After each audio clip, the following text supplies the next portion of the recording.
Hey, friends, as usual, caught with my knickers around my ankles, somewhat unprepared. We landed in Sedona last night. I say we. The we is my tour team. We're on this Revelations tour across the United States, as some of you know.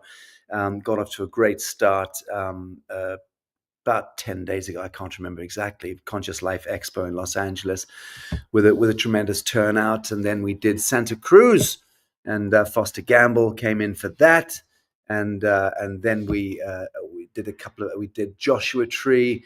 Oh Christ! Then we did Utah, and Dr. David Martin flew in just in time to jump on stage and do an armchair conversation with me, which we're going to be covering today in Lazarus Symposium. So that is one of the segments today. I think it's number 2, and it's not to be missed.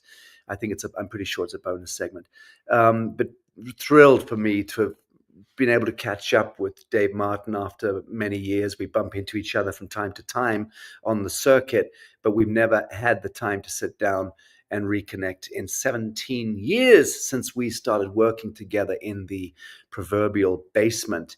And the kind of stuff we were doing at that time was very, very radical, very dangerous. And this was the first time we got together since that time, since 2009, 2010, and had to catch up and decide to speak about that stuff. And also in the broader context of where we're at psycho-civilizationally. And of course, David Martin, as many of you know, is one of the greatest voices in the world in helping to contextualize that and ground the pandemonium of the status quo into digestible, psycho-emotional, psycho-spiritual, digestible pieces. And what a thrill to be able to catch up with him on that score. So arrived in Sedona last night and doing the Sedona show imminently. Christy will throw up a graphic, please, because I can't do 3 things at once. But there is a Sedona show coming up. Do we have a gig there? I don't think we do, actually. I might have to upload that. But in any event, after Sedona will be Las Vegas, baby. And looking forward to that. On my tours, speaking tours, I do not charge money because I am envisioning a world beyond time and money. So it's free entry. We carry the burden of these tours ourselves. We rely on people to help promote. I've been banned from most theaters. In fact, I can safely say all theaters that we've tried to book in the United States. And I mean all theaters we've tried to book in from Hollywood across to Florida. Once they find out it's me, for some strange reason, they phone and cancel the bookings, the theaters. So persona non grata for some inexplicable reason. I just don't think my voice is that radical any longer, but apparently others do. That said, it may well change in the coming days. And I rather suspect with the slaying of the Leviathan, with that broadsword of St. Michael's being wielded by the Musk, Kennedy, Trump, Patel, and Gabbard thrust, I think we're seeing the slaying of a Leviathan. I will say this, and as a caveat, we are moving and transitioning from a Saturnian age, from the satanic, and we are moving from the satanic, in a sense, to the Luciferic. So this is a very important subject matter, I believe. I think that these huge, and there's a vast distinction between the satanic and the Luciferian. So from blood ritualism, blood cult, blood economy, war, disease, poverty, the desecration of God's majesty, and the desecration or attempted desecration of humankind. That's what war, disease, and poverty and misery and the trial of separation hitherto in this great galactic sleep from which we are exiting has all been about. So a satanic, Saturnian, foundationally premised in blood rights and scarcity, blood economy, and so on. Moving from that, and that of course is why and where all of that stuff of the human trafficking and child sex abuse, pedophilia, ritual satanic abuse, the ugly, ugly stuff in the basement, That's where it has been of huge consequence and importance that we, the greater we, but certainly in my case, have made a life signature of going into those spaces, investigating them, understanding them, trying to understand them, transmute the horror into revelation. And indeed, revelation now is upon us. But the satanic to the luciferic, from the satanic to the luciferic, means, in a sense, a monumental upshift, but it's still false light.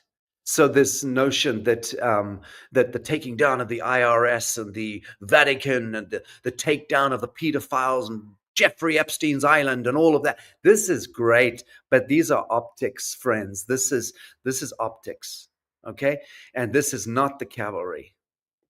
This is not hallelujah yet.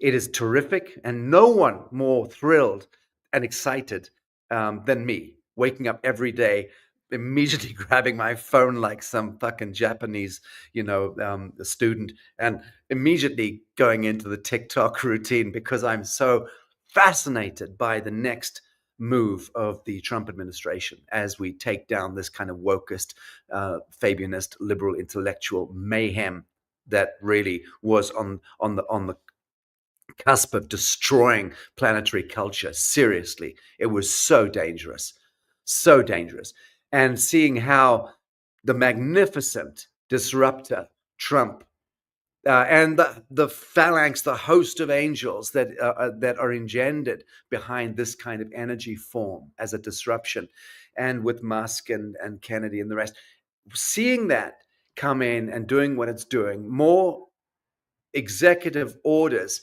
to foundationally break the spine of government and reset this idea of government. More has happened in the last 3 weeks than in the last 30 years. And that's exponential.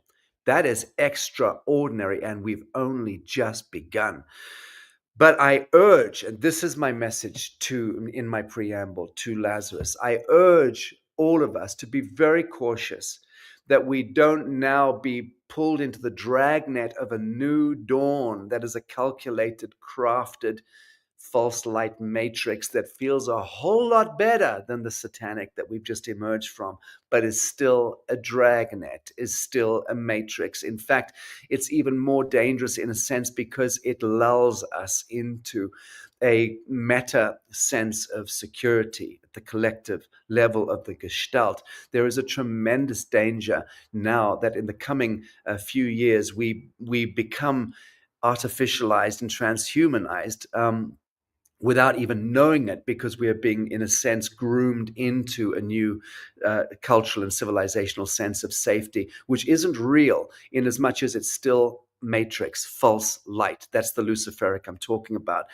So I think, personally, I believe it's going to last for 7 years. I genuinely believe the emancipation is going to hit early 2032, round about there. The next 5 to 7 years, certainly the next 4 years, is going to be fun, a lot of fun for those of us who are on the right side of the line and see the takedown of blood economy, the takedown of war economy. But be cautious, friends, that's all, because we have not departed the matrix. We've just moved into the next octave of how it plays out. And it can be very, very seductive. That said, I want to bring in my favorite man in the world, your favorite archaeocosmologist, and somebody whom we've really only just begun the conversation with, despite the fact that I think we dragged him squawking into the Lazarus arena like a gladiatorial mission, throwing him as Christians to the lions, to entertain us with these fearsome, bold, and stunning ideas that have been helping so many people in the Lazarus community to step back from any notions, contextual frameworks that we believe we understand about our lives, about reality, about history, about time. I give you, friends, the one, the only, Dave Emery. Hello, I was just looking around to see who you're talking about. Thank you very much for that that wonderful preamble. It was Dave, just... I have to say, I want to get your take on the status quo in answer essentially to the comments that I was just making. More because I've lost the notes on my computer, my production notes, and I have to find them and look as though I'm not looking to find them. So I'm going to give you the mic for a minute, or a couple of minutes. Just what are your thoughts on status quo in reference to what I was saying, how I was framing it? Well, yeah, let me just go with this, because I thought what you said was absolutely pivotal and very illuminating. It really is, and it was a warning, a sort of a celestial warning, really, to not assume that everything is going to be 100% perfect. And I think you're quite right. I haven't heard anyone say the shift from satanic to Luciferian, but I immediately picked up on that. It's sort of like we've been frogs in the boiling pot, and suddenly the pot, a new pot has arrived, and we've been tipped into that with warm water. So here we are, definitely in a different environment, and a different spiritual environment, where we could easily think, as you suggested, we could easily think that this is it. We've arrived. We're safe, secure, and sovereign, and it's all going to be fine. But I take on board everything you said there, Sacha. That's such an astute series of comments you made there, that we are still responsible for our own selves, that we are still responsible for our own celestial expansion, and we should not ever allow anybody else ever again to take over that responsibility and try to do it for us. So indeed. I agree with that. And to me, it seems, Dave, that's precisely where this next age, I'm not going to call it an age, because I believe it's going to be very short-lived.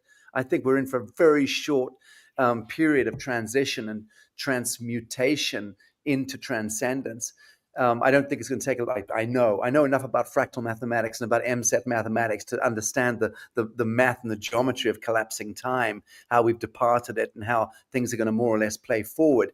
Although playing forward is the wrong vernacular. It's not playing forward at all. It's playing inward. It's an immanent upshift, an immanent shift. It's not an upshift, actually. It's not forward or up. And this is part of what we're going to have to change about how we view and contextualize and frame reality.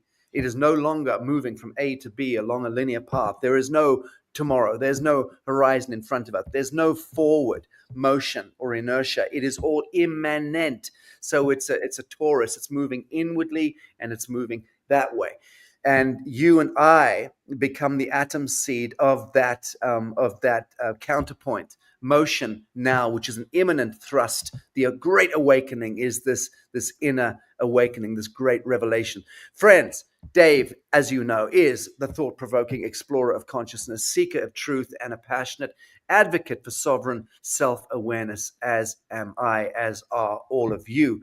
With decades of experience navigating the intricate web of reality fields, he challenges conventional narratives and invites us to question everything that we've been told, everything that we've learned.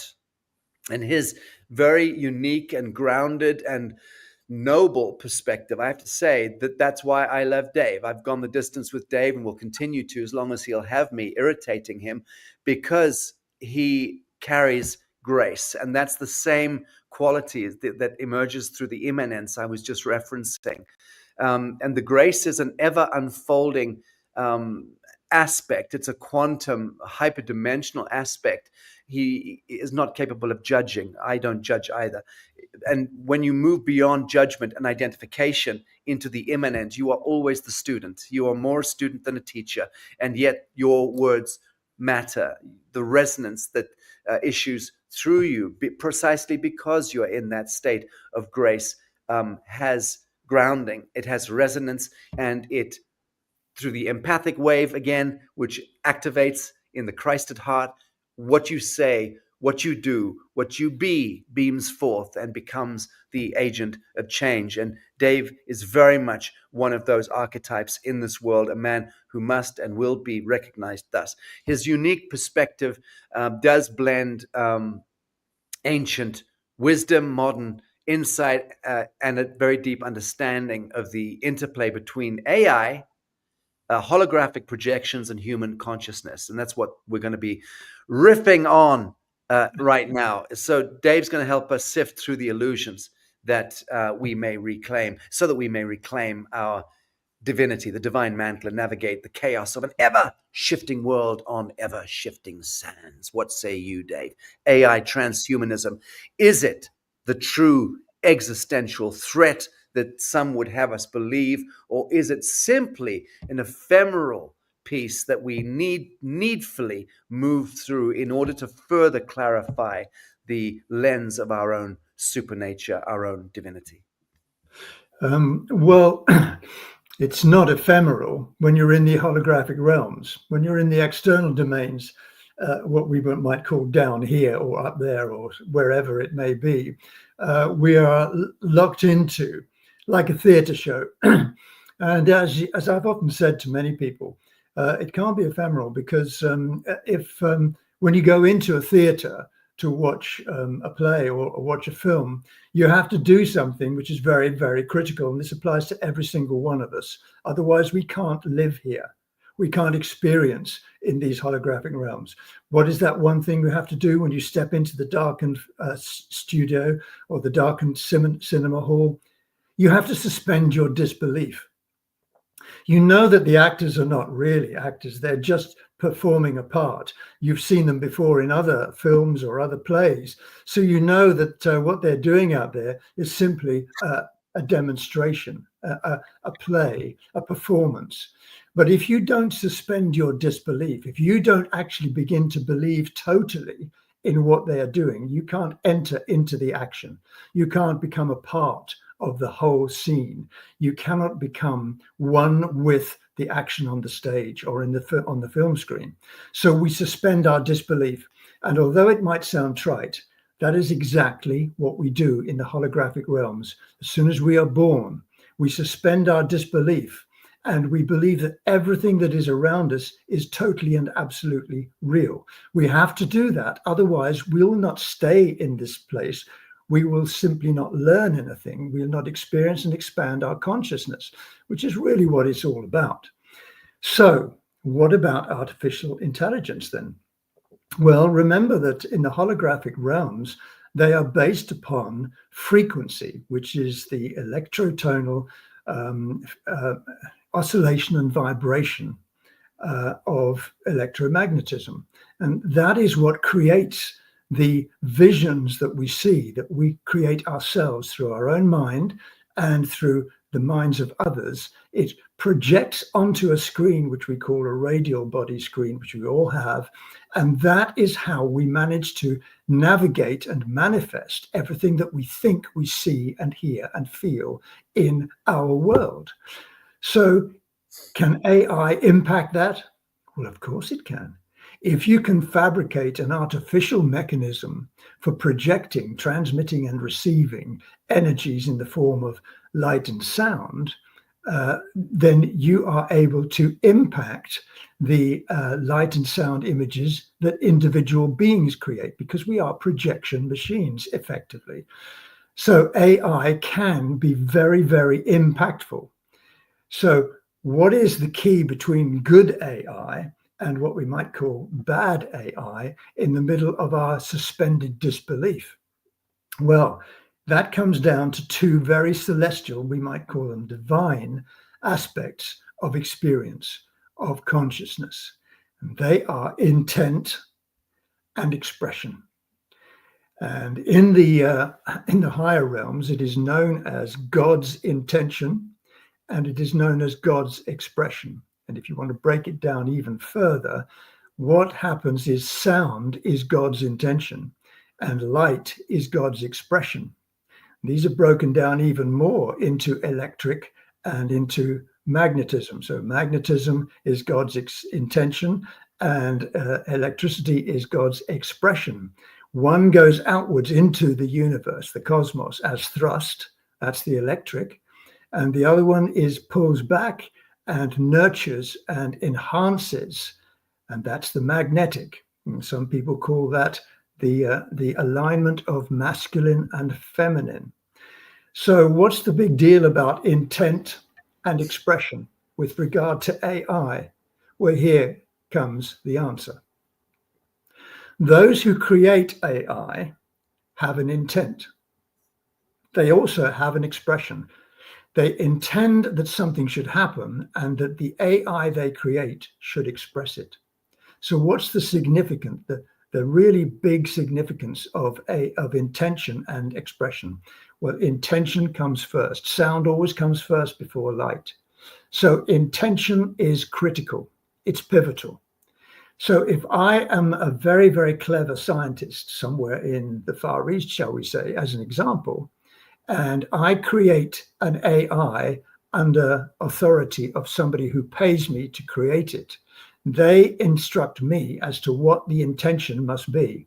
We want to create AI to be harmonizing and helping humanity, or we want to create AI so that we control and survey humanity. Those are two separate intentions. So that's where the critical aspect of AI comes. Who created it and what was their intent? Because whatever their intent was will be magnified by the expression of what they create. So I hope you see what I'm getting at here, Sacha. Very good. AI is fine. It can be very, very beneficial, and indeed it is beneficial, but it all depends upon the intent of the creator, which is the same with you and I, Sacha. How do we intend to create our lives? What is our intention? I think you made that point. So what does it mean to be a sovereign being in a world dominated by external projections and influences? And how do emotional energies like fear and desire get weaponized to manipulate collective consciousness? I think this is interesting to discuss, because this is really the mechanics of how we have been co-opted or invited into subjugation, invited into surrendering our sovereignty. It's how, religion and culture emerged. It's how government emerged. And now we're awakening from that bad dream. But in so doing, it really would help us to understand how our individual, very personal, psycho-emotional body is the very thing that gets harvested. That's the thing that leads to us being plasma harvested. And if we're able to quiet the storm and find that equilibrium on that indivisible line between emotionality and intellectuality, where the mind does not lead us, the heart does not lead us. Instead, we situate ourselves perfectly on that indivisible line. That is the Christed aspect of being disidentified from the chaos out there, which is how we reclaim truly that sovereign flame. But speak a little bit about that, about what does it mean to be a sovereign being in a world dominated by constant flux of external and extraneous forces. How easiest can we make that journey to the still point, to the stillness? Well, that's a very profound question. It's the one that if we can answer it, we answer all the challenges of the human condition throughout our history, galactic as well. Let me take you back to the moment when you, Sacha, and all of us are in our pure consciousness state. We're just about to downstep aspects of our radiation consciousness, our pure situation, our pure state. And we were going to downstep part of ourselves into the lower realms where we are now, the holographic worlds of illusion. And we would be given all the information in these marbled, wonderful halls of gaseous light. And we'd be told everything that we needed to do to downstep. And we would look at each other and we'd say, well, how hard can it be down there? I mean, seriously, look who we are. We have all this amazing, pure consciousness. It can't be that difficult, can it? But there was one thing that we were told, and that is, by the way, you could end up forgetting who you are. And what we're talking about is identity. Everything is to do with identity. So to answer your question now, here in the holographic realms, where we are sovereign beings, we are pure consciousness, this is who we are. But we have forgotten who we are. So in the process of forgetting who we are, we get separated from our pure consciousness state. We get separated from all of the other states of being, like multidimensional positions and galactic and universal horizons. We forget all about that. And in that process, we are left with what? We are left with our physical self. And of course, when we're left with our physical self, then all sorts of astonishing things can happen to us. And this is where fear, as you mentioned, gets weaponized and used against us. And when we experience fear in our own physical self, then we step away even further from the truth of who we truly are. We lose sight of our sovereign self. We lose sight of our God self. And when that happens, all aspects of experience are in play, and we can lose ourselves almost forever, Sacha. And that's where we've been. Indeed, indeed. So I'm interested in a conundrum here, which is gravity. Okay. In a sense, being in your center and being grounded, being earthed, and being fully sovereign, in that sense, is you in with the center of gravity. That's a fair comment. But at the same time, fear is gravity as well. Fear is gravity. It pulls you down and anchors you into a vector, which is the counterpoint of sovereignty. So speak about that conundrum there. Gravity being the atom seed of fear, as well as being the atom seed of sovereign nature. Wow. Okay, well, we better go for a quick flight then. This is going to take us somewhere. The fact is that, and any physicist listening to this will turn the program off right now. Gravity isn't natural either. Time isn't. It's a construct for the lower dimensional realms. Gravity is an artificially created, massively powerful construct whereby worlds are held in positions. Often, well, most of the time they're held in unnatural positions, aberrated positions. And that is what happens down on the planetary realms. So when I say about gravity, it is a mechanism which is used to secure even galaxies in their particular place so they can't move. That applies to suns and applies to planets. Now, not everywhere, because it's not a natural force. It seems as though it's a natural force in our 3D galactic realm, but it actually isn't. But all our sciences and all our mathematics are based around the fact that gravity definitely seems and appears to be real. But in fact, really what you're pointing to is the fact that fear pulls us down. It is a much more powerful effect than gravity. Effectively, we are able to be light and maneuver around. We originally were able to levitate perfectly acceptably. And in fact, that's how, for example, the pyramids were built. They were built through levitationary processes, whereby you can just push things around of great weight. And we were supposed to be able to just fly and move around, etc. That is our natural state. So where does the part of fear come into this? Because you're quite right. Fear is a very grounding effect. It pulls you right down into the nether realms where you feel you cannot ever escape. And it takes an inordinate amount of celestial energy to be able to step out of that and become who you truly are. So I think that really what we're looking at here is the rise of the sovereign spirit. Again, once more, and the question is always, how do you do that? I mean, when you're confronted in a physical form with great fear, as we all have been there, how do you bypass that? How do you sidestep it? How do you dissolve it right in our own faces?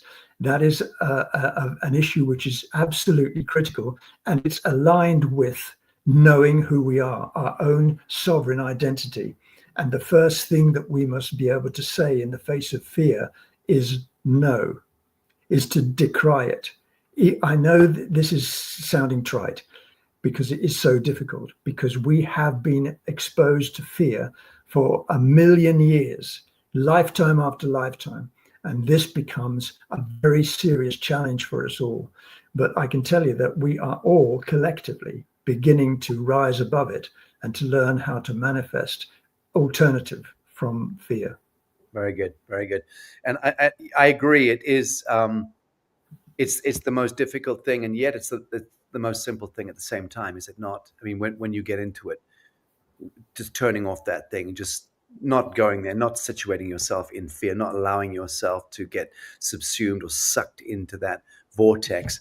I mean, we've all been there a million times in the course of our lives, and I know that I'm foundationally a coward, and it's my instinct to run like hell from anything and everything, and to avoid confrontation and so on. And yet I know that through a sequence of events that happened to me, especially when I started my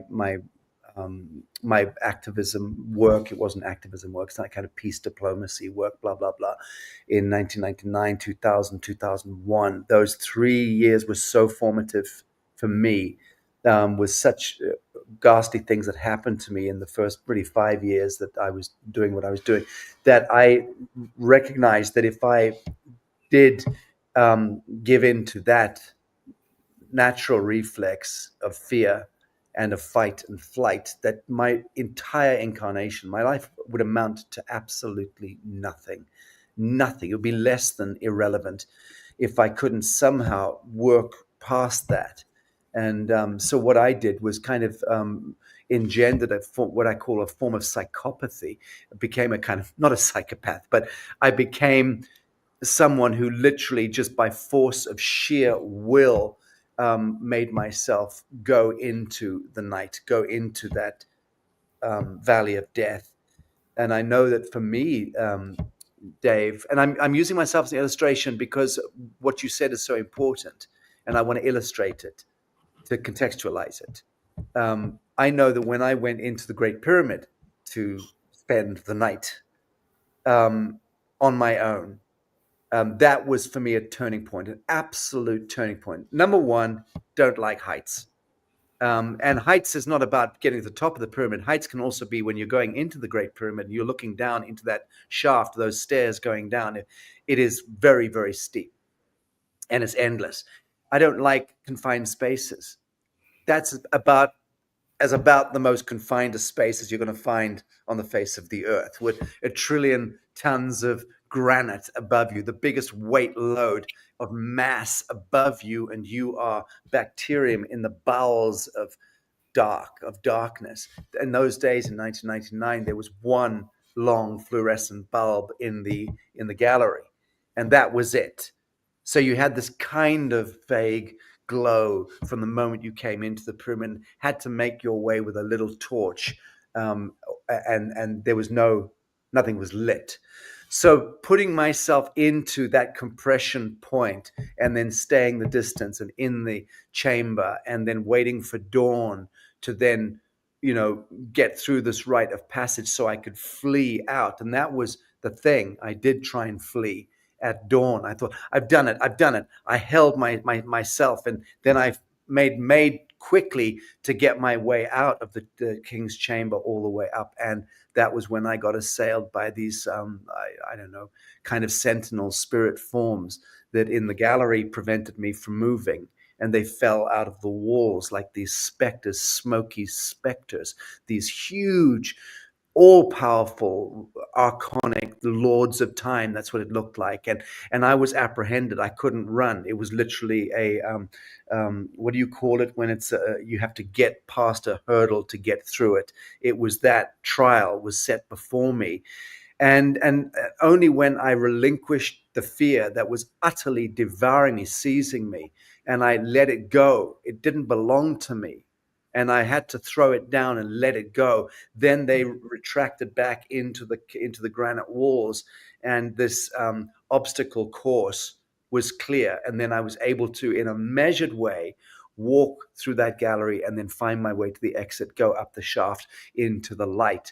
And that for me was such an incredible rite of passage And I know that Dr. Paul Brunton and others who, had earlier accounts of their own experience in the Great Pyramid, when they also did that rite of passage. But for me, it was all about relinquishing the idea of fear, because it doesn't belong to me. And once I did that, then the journey becomes easier. Then you find you can pitch yourself into any situation in life fearlessly. Having said that, I don't like heights. I'm still terrified of heights. Can't stand them. You would, for instance, never see me in a hot air balloon.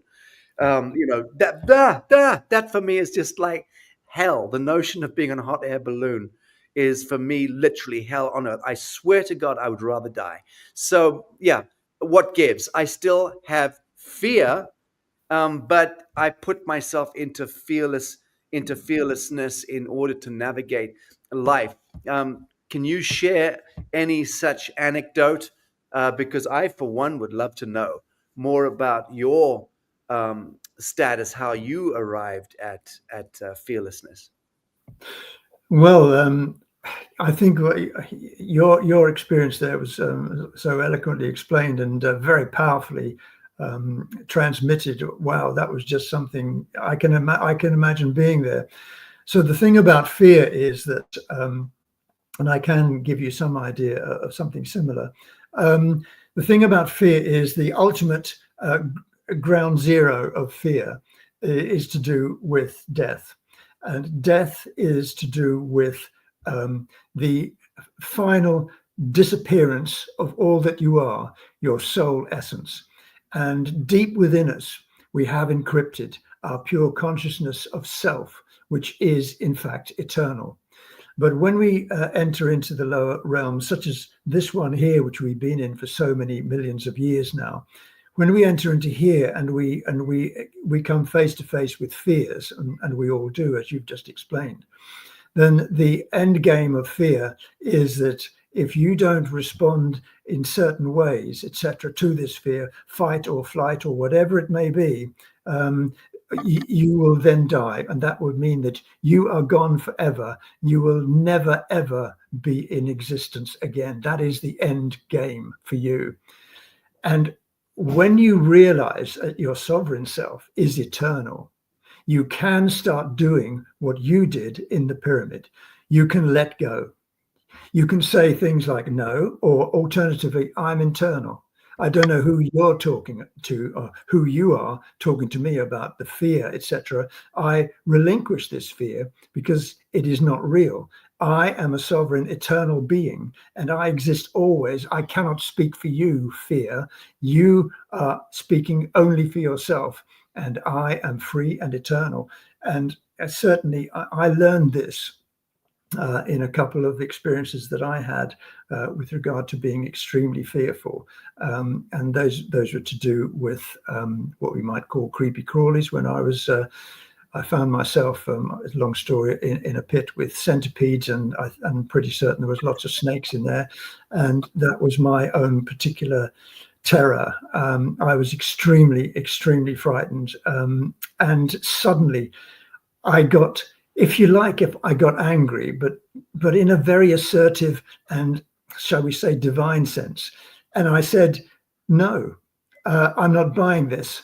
I'm eternal. I live forever. I'm capable of all things. And all of you here who are endeavoring to scare me and frighten me, you are all part of my conscious creation. And I relinquish you. I let you go because I am eternal and I am not here. And it might seem trite, it might seem stupid, but for me, that absolutely worked. And that was like when you were faced by those archonic beings who prevented you from going anywhere. I was being prevented by my own resurrected fears in the form of snakes and creepy crawlies, etc., of which I was terrified. And I think really it's when we stand up and we realize that we are eternal and nothing can stop us from re-entering that celestial place, which we never really left. Very good. Then we're home and dry. Well, I now know how to prank you, so I'm greatly looking forward to having an 11-inch tarantula spider. It'd probably be made out of rubber, but expect to see that under your pillow when you when we travel together, hopefully later this year, and speak about Oh, that. okay.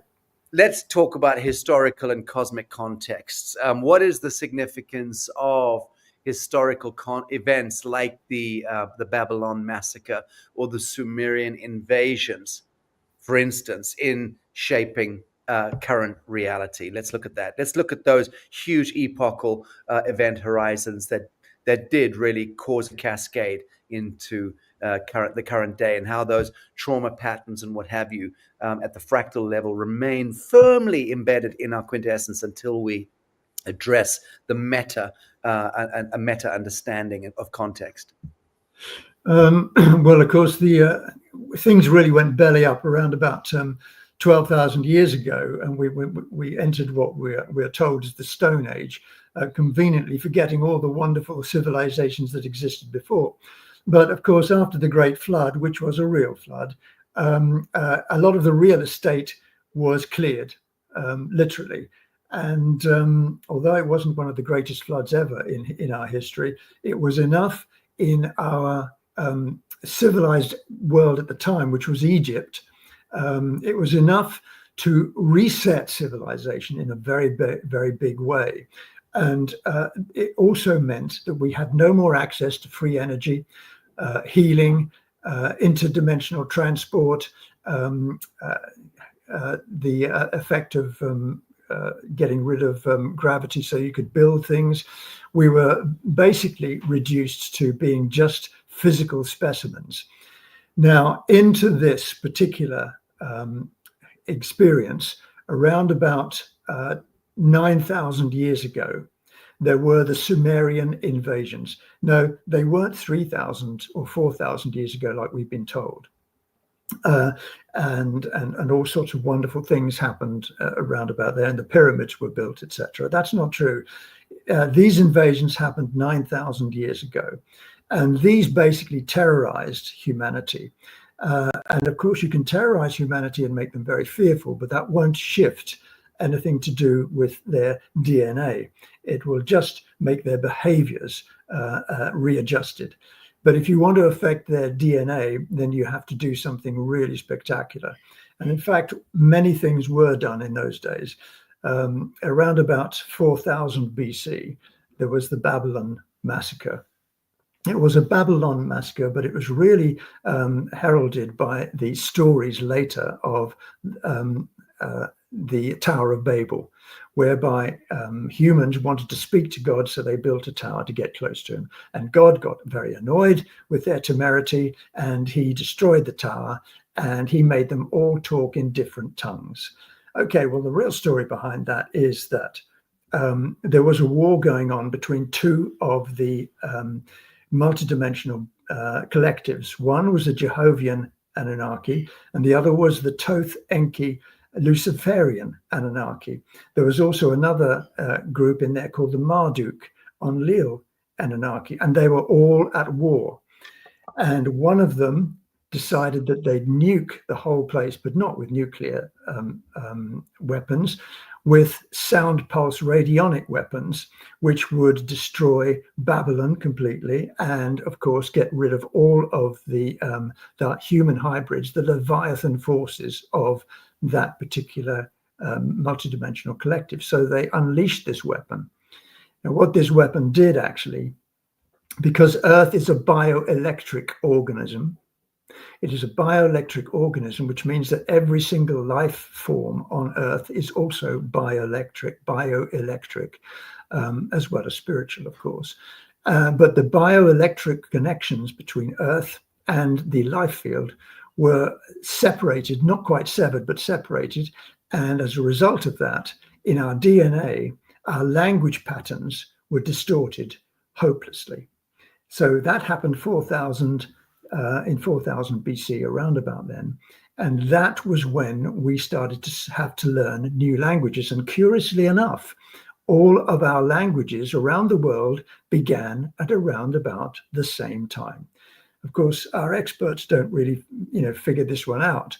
But in fact, it was the Babylon massacre, through the destruction of the language patterns in our DNA, our electrotonal transmission and receiving mechanisms in the DNA, which meant that we had to learn new languages and we had to learn new ways of interacting with people. This was a pivotal moment in history, which is much bigger than people ever think, because what that did is that separated us once more, even more. If we weren't already separated by the flood and by a Stone Age existence where we were just physical beings, we were certainly separated then from all that went before, because we couldn't communicate as we used to. And so as a result of that, it was easier for the multidimensional collectives who really have been running the show from the fourth and fifth dimensional fields. It was easier for them to absolutely corral us, make us do what we wanted to do, and of course, to make us fearful. It separated us from who we truly were. Our identity was absolutely significantly damaged in those times. So that is one of the particular pivotal moments in our history, which did have a deep effect upon our psyche. Very good. So taking it further, how do these ancient manipulations of reality fields continue to influence modern politics, for instance, geopolitics or culture or spiritual movements, religions, and so on?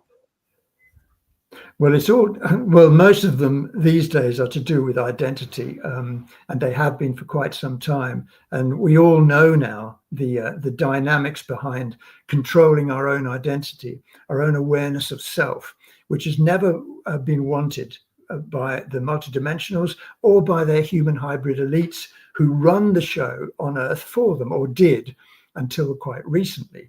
And that's why we see all these government elites and the European Economic Forum and all the corporate heads, the big time elites. Their primary concern now is to make sure that we are absolutely and utterly controlled. If it can't be through money, then it has to be through identity. And that's why we have surveillance. That's why we have passports. That's why we have all of the things that we have, which corral us and reduce our freedoms, because the one thing they do not want is for us to step into our true celestial power. Once we do that, it's just like when you were in the pyramid. When you stepped into your true celestial power, Sasha, everything changes. In fact, worlds and galaxies shift once that happens. And so the last, couple of many thousands of years has been to dumb down our identity, dumb down our ability to know who we are, and to make sure that we never step into the true power that we really have. And the true power we really have is based on love. Absolute love. So let's just quickly, whilst we're on this subject of love, arguably the one thing that unifies everything and everyone on Earth is this endless kind of revolution around the notion of love. Not that it's something that's understood terribly well, but let's discuss love and empathy. Why, the mechanics of it I'm talking about. Why is it that love is the thing, the condition, the premise, the living principle, the emanation that unlocks all ills, that remedies all ills? Let's talk about the mechanics. Again, I'll go back, as I've done 100 times in Lazarus, and just reference the empathic waveform that issues off the actualized human heart as being the singularity, the thing that is the most powerful force in this universe, is the angelic human. The actualized human is, by definition, the angelic human. And the actualized human, the angelic human, by definition and distinction, is the Christed heart, the one that is completely in service at the quantum level, becomes the thing that traverses the entire universe. So the empathic wave form that issues out of a actualized angelic human heart is the field, the force that moves across and traverses the entire universe, therefore and thereby remedying all ills. Speak a little bit about the importance, the mechanics of the thing called love, whether we understand it or not. You know, mothers that smother their children and turn them into psychopaths are ostensibly loving their child, you know. So what is love? Love is an utter perversity in many contexts, if not most contexts, because it's a false light glue that binds false light relationships, that engenders all the wrong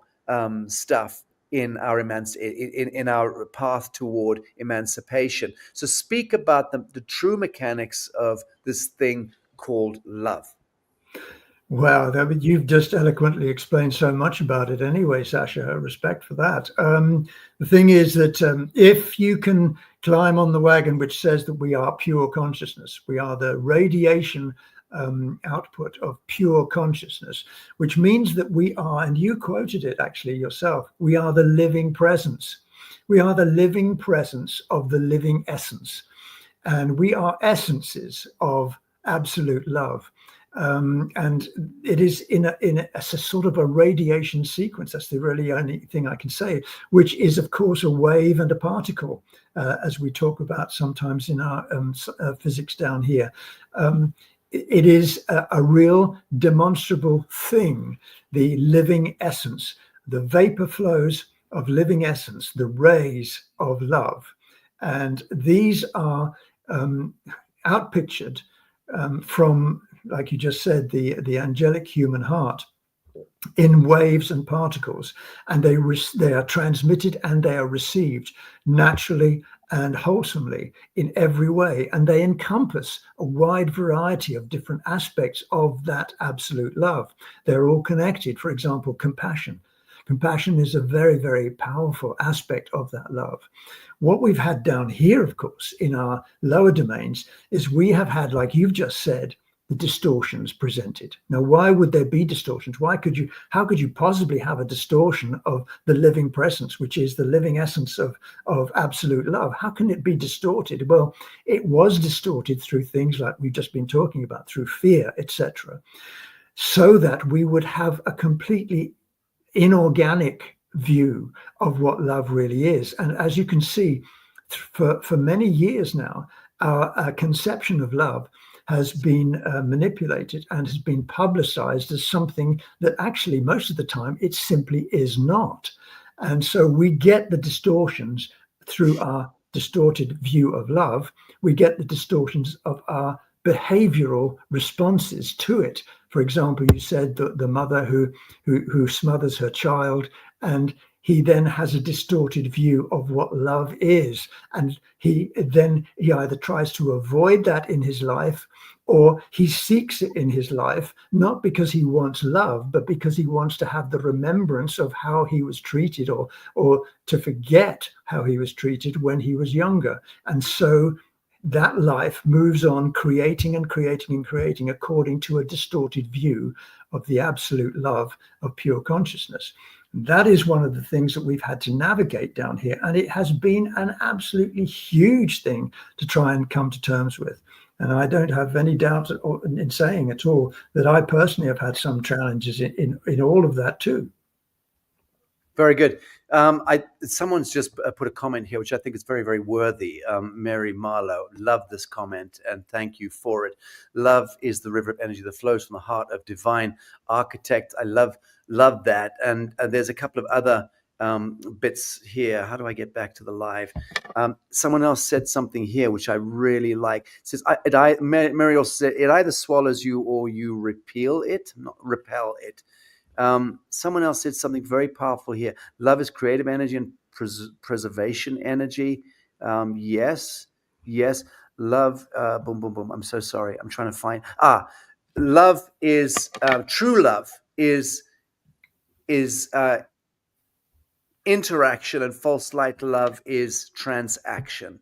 I think that's very interesting. And that comes from Megan Grief. True love is interaction, false light love is transaction. Really like that. What do you think of that?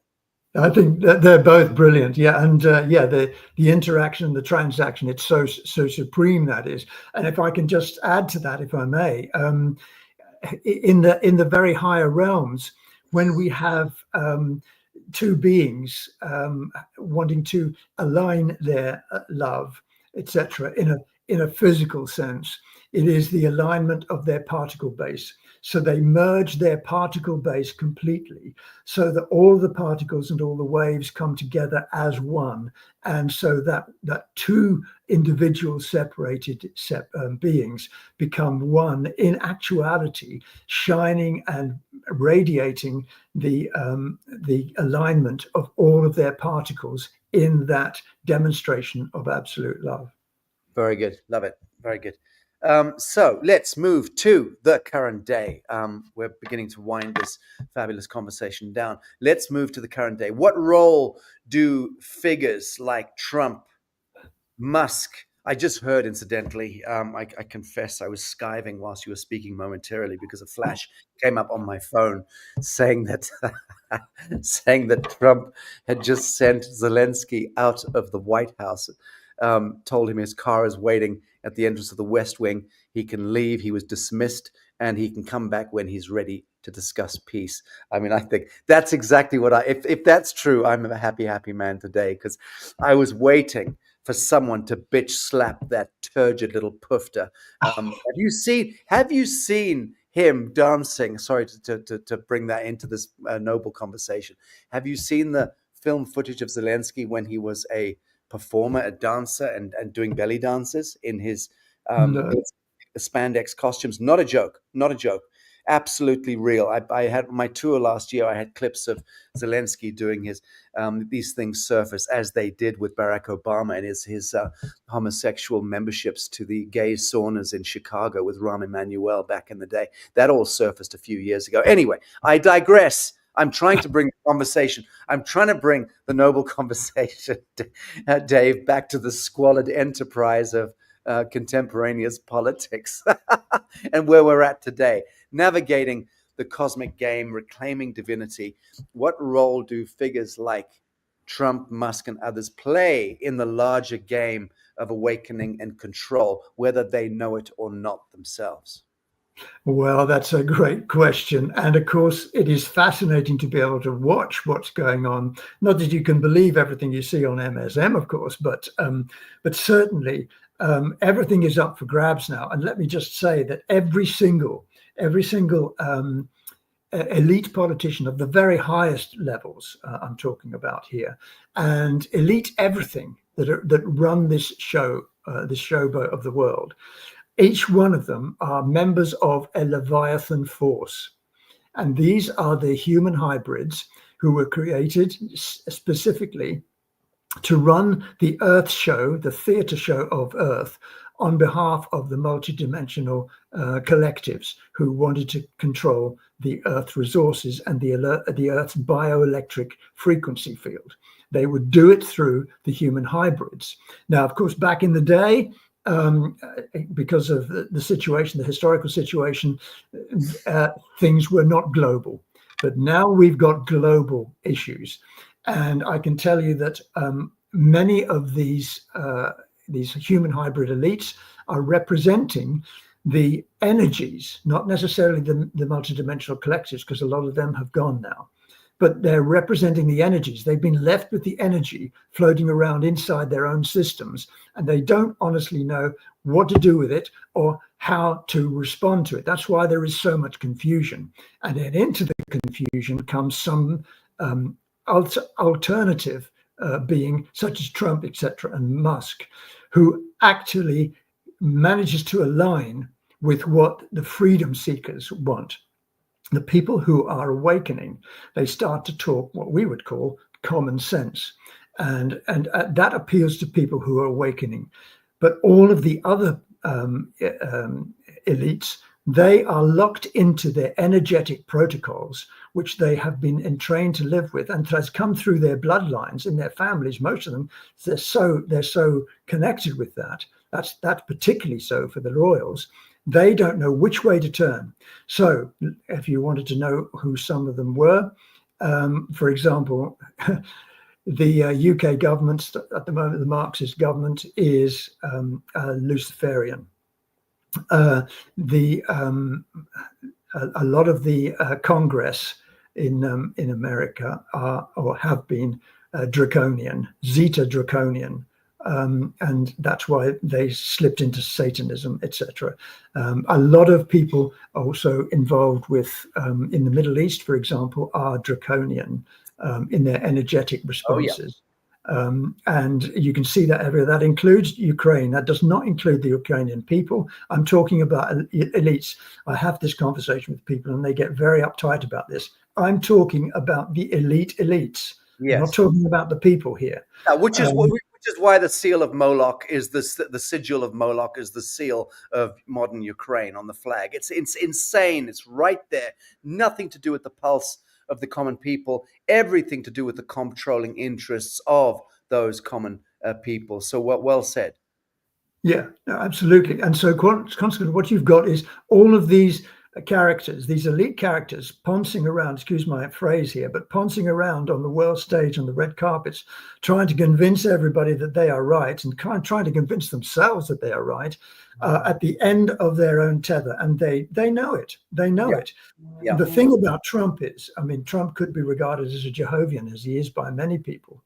Some people regard him as from Sirius B, a sixth dimensional energy come down, etc. Take your pick, whatever you believe. The real fact is that his energetic input into the frequency fields of Earth, this bioelectric field, has had a destabilizing effect on all of these other elites. And they are in awe of him, actually, because he is truly a dynamic personality who is changing the whole pattern of geopolitics worldwide. And that will continue. Humanizing it, literally with a hammer, just shattering it into a million pieces. That is what is so, for me, so energizing and so beautiful about what's happening right now. And I just did check. He has been remonstrating with Zelensky there. You can see, and sending him out of the White House. That is historic, truly historic. Never happened before on the world stage, politically, diplomatically. Now, of course, the idiot woke liberal intellectual enclave, which populates most of the cities in the emancipated Western world.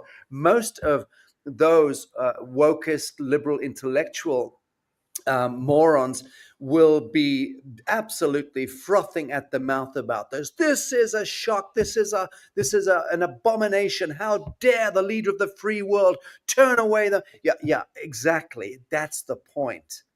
Trump is ending the deception, the great lie of politics and of diplomacy. And it's about fucking time. So I personally am thrilled today. I'm going to go and celebrate after Lazarus Symposium at what I've just seen. That, to me, I've been waiting for 25 years for. Someone, either in the United Nations on the floor of the General Assembly, or somebody in the Security Council, or somebody in the Oval Office, to actually break the fucking bone on their knee and reset it. This is very exciting. And today, what's happening with the alignment of the seven planets, it's a very, very important day, and it's very, very auspicious. In any event, Dave, I want to just discuss briefly. In fact, I'm going to put you on the spot here. Last year, we were supposed to do this cruise in the Mediterranean. I'm very much hoping you are available between the 1st and the 12th of October this year. Can you, sir, check your calendar right now on air in front of 1,000 people in this room and many others looking on the other platforms?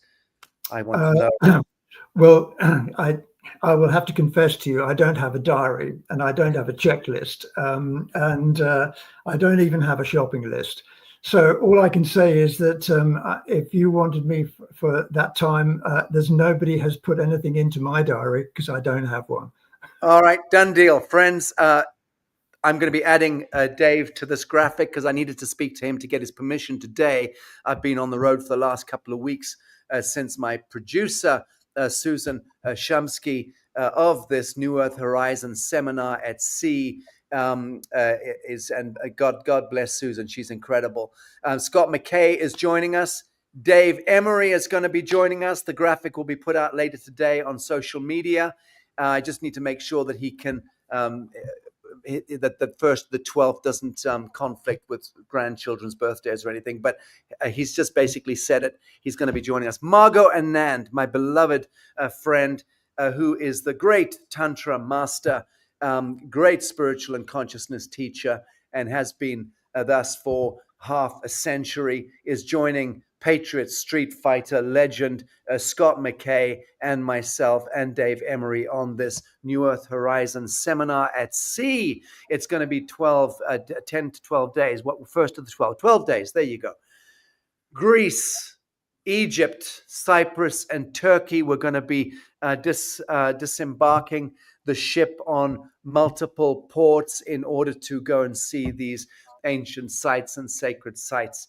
And it's going to be an incredible 12 days, which I'm very, very excited about. So as you can imagine, with Dave coming at it from the archaeo-cosmological and galactic historian perspective, helping to couch the fiction of time, which he and I were intending to do last year. We'll carry that forward into this year. Margot Anand bringing in the Tantra piece. Not that we're going to be licking strawberry jam off each other's nipples. It's not that kind of Tantra. I mean, I can't speak for you, Dave, but I won't be going there. But Tantra in the context of it being the a very pure tradition of emancipating us through reconnecting to our central sun. And that's got everything to do with sensuality, sexuality. But in this case, it's an intellectual discussion and narrative. But Margot Anand is an incredible consciousness teacher, has emancipated so many people around the world. And Scott McKay, my beloved friend, who is the real hard man of the patriot movement, Christian patriots, farmers, veterans, my people. The reason why I'm in America right now is to touch with that community amongst the New Earth and Lazarus community. But Scott McKay is also, to those who listen to his incredibly intuitive broadcasts, he's very keyed into quantum consciousness and quantum sciences. That's his great passion. It always was. And I don't know what's going on with these flash graphics. Excuse me, people. But this is the thing. This is the time, the date to get Dave Emery, myself, Margot Anand, and Scott McKay on. We've got one other friend who might be joining us, another icon. In fact, there's two other icons, big, who are wanting to change their calendars to also come on this. It's going to be 12 days nonstop, seeing the most incredible places in the world, in the Mediterranean, and then long quantum conversations in a small theater on the ship. We'll be presiding over with the attendees to our seminar at sea. Friends, do yourselves a favor. Go to www.newearthcruise.com and join us on a sojourn through the ancient mysteries to the wisdom of ages. I think that squarely puts paid to our plans for later this year. Dave, I want to thank you for this conversation. Loved it as ever. And to the audience, first, let me bid you adieu before I continue to speak over you, Dave. Thank you for joining us today, and I'll speak to you on the phone later in the day. Okay, thank you for inviting me. I loved every bit, but thank you very much. Friends, the next conversation with Dr. David Martin was had a couple of days ago in Utah, in Provo, Utah, where my tour pulled up for a gig. Don't miss it. I know that there are a hell of a lot of people in the house right now. This is a very, very big attendance today for Lazarus. I'm pleased to see that. Thank you for the support. Christy, producer, please do take it away.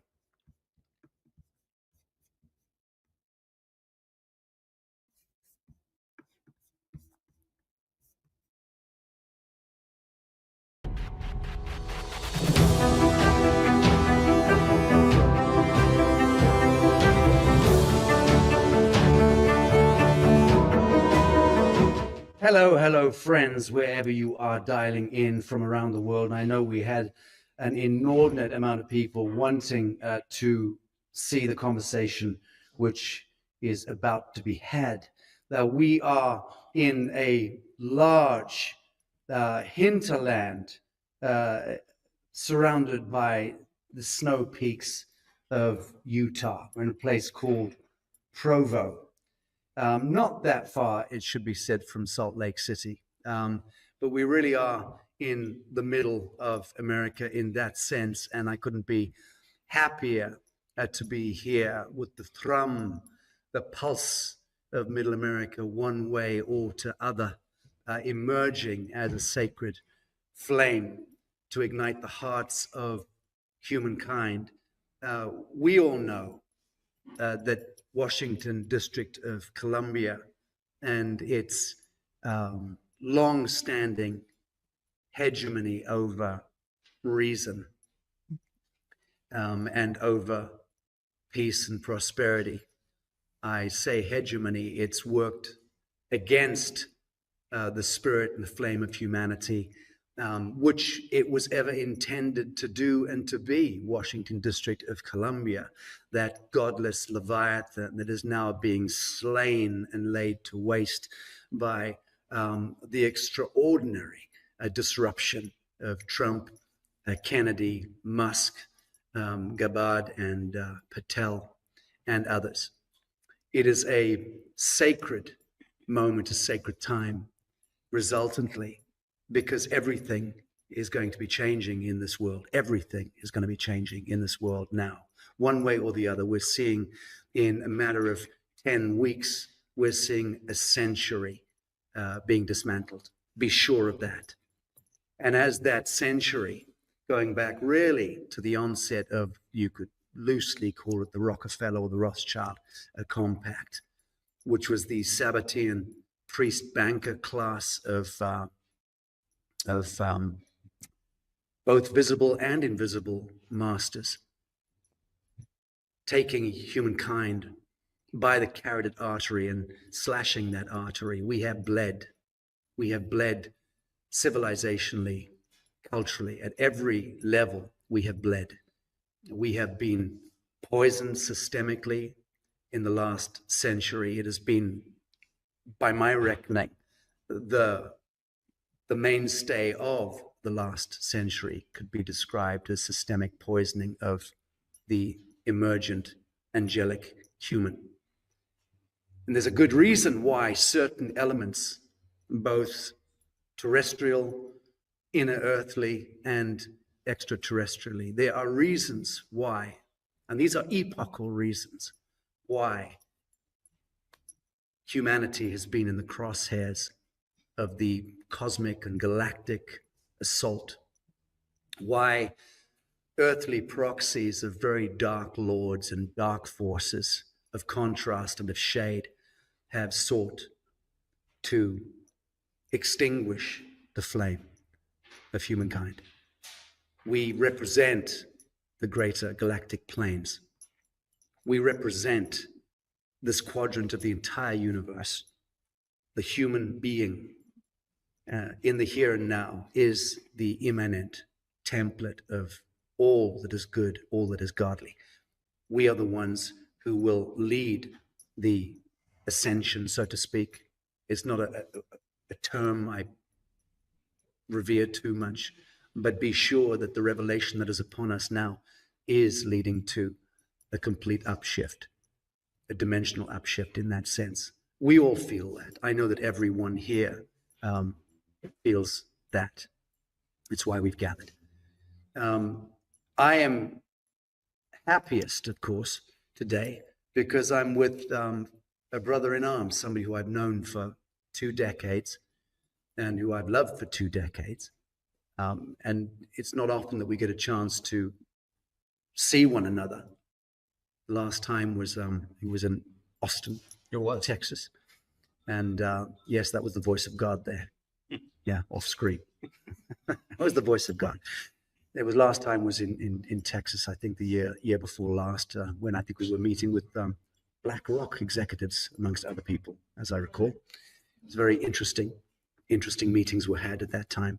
Dr. David Martin is one of those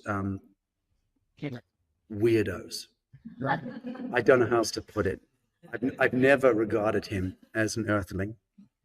No, he may, to his credit, he may have a modicum of terrestrial DNA. But I'll tell you what, there's a whole lot of his DNA which is from other climes. That's all I'm going to say. And I should know. We've known each other for 20 years. I couldn't be happier than to have this conversation with him today, because we're going to speak about things that we wanted to speak about for an awful long time. Dr. David Martin, I'm going to switch cameras. People can see your beautiful face. Good to see you. There you go. Good to be here.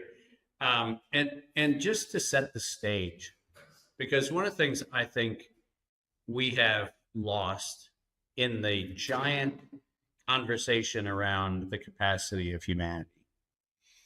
I'm going to give you two metaphors. One from what is attributed to the teachings of Christ, where he described that his miracles were essentially humanity's low bar. He said, I've done these things. You will even do greater things.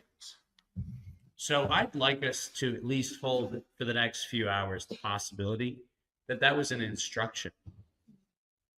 How about that? Yeah. That maybe he was actually laying down the gauntlet to say, I'm showing you what can be done.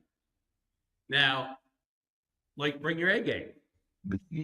And I'm going to juxtapose that with the most improbable juxtaposition, because I don't think anybody in any record at any point in human history has put these two things together. In 1944, in the summer of 1944 at Bretton Woods, a very small group of people who were, to use the term that the media like to use now, unelected, unappointed, extra constitutional, got together in the summer of 1944 at Bretton Woods and just made shit up. They really did. They just made shit up. They just played around with this idea that, and by the way, this is during a period of the Second World War, when the outcome of the war was certainly not entirely in hand. The conversations were, if the Allies win, right? Not having won. This was if the Allies win, if the tide of the war goes the direction that people wanted to go. If all of those things happened, then, and then the then was, we would form little multilateral agencies like the United Nations, the World Trade Organization, then called GATT. We would form things like the International Finance Corporation. We would form things like the World Bank. These were all no different, truly no different than a few people sitting in Provo, Utah. There are even greater things, miracles that you've not yet seen. Those greater things are coming, but they only come when we step into the fullness of what it means to be human. The second thing is, unelected, unappointed are meaningless terms. Humanity choosing to show up in its full humanity is the single most powerful force we have on this earth. And if we emancipate our own sense of our own limitations, then we can declare into this moment a new earth. Into this moment, we can declare it. And we don't need somebody's permission. We don't need somebody's endorsement. We don't need to overcome. No, we just do something simple like going, no, we're just gonna do this. And it turns out, by engaging that which lives inside of each one of us. And I loved that SACHA started his presentation today with what I love when I teach. And by the way, I'm wearing this hat for a reason, that 12 senses program that I teach all over the world to reactivate everybody's 12-dimensional consciousness. Yeah. But the 12th cranial nerve is the nerve of enunciation. It is the capacity to declare yourself, I am. It is quite literally that which we speak into existence. It is the cranial nerve. It is the intelligence. It's the wisdom of enunciation. It's the capacity to say, I am, not followed by an adjective, not followed by a noun, not followed by any other modifier. I am. And the minute we can step into that space, then we are becomes possible. And then we can. And all of the other things happen as a derivative. But we have to start with the what I am is. And that's why I'm so grateful that I didn't even know what you were starting with. But you start with the crescendo of my 12 senses course, which is to teach people to get back to their 12th, their final, the culminating cranial nerve, which is, we call it the hypoglossal nerve, but it is the nerve that is what gives us the ability to articulate the I am. So I am fully human Dave, hanging out with his word against mine. yeah, exactly, with fully human Sasha, and it'll let you figure out how much of which one of us has what DNA. Very good. There you go. Very good. Thank you, David. Yeah. Beautiful. Yes. Very good. Thank you, friends. I'm here trying to coordinate the studio at the same time as think coherently. So, David, Yes. in the 2 decades, nigh on 2 decades that we've known each other, we've been involved in a couple of, sort of intersects, which I believe have been very important. Very important. And I think that what we were doing in 2010, which is how many years ago? 15 years That's ago. 15 years ago already. 10 years ago, 15 years ago, in the United Nations, you were very gracious to take the kind of front role in articulating the initiative which we were trying to usher in at the multilateral level at that time. We were trying to usher in a breakpoint of the hegemony of the petrodollar and the oil and gas hegemony. We were trying to create to pierce the veil at that time in the heart of the biggest globalist apparatus, the United Nations. And we were given some leverage to do so by decent enough elements within the UN who themselves knew that they didn't have the cojones to do it or the vision, but that it took outriders and outsiders like you and I to come and shake up the game. And to their credit, they did want that to happen, many of them. And so we did. For a year, we conspired to put on a summit, a very important summit of world leaders, emphasis leaders in finance and energy, which we were going to do in Kuwait City. And we spent a year building up a summit called the EZ Summit, the Exemplar Zero Summit.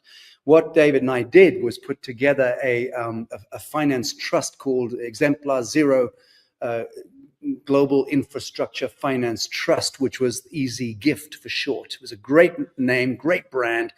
And we delivered it to the heads of state and the governments of the Gulf nations, invited each of them to give us $1 billion each. We wanted $5 billion because we figured that with $5 billion 15 years ago, we would be able to seriously bring about a protection for breakthrough innovations, technologies, which Dave's been involved in for an awful long time, but to rush to market breakthrough remediation technologies, energy technologies, what have you, and allow the Gulf states to then get the glory, because they were the ones financing the transition from a petrodollar kind of combustion-based, false light, electrical value-based paradigm into a quantum solution of free energy technologies. It was a brilliant idea, and frankly could have worked, except it didn't.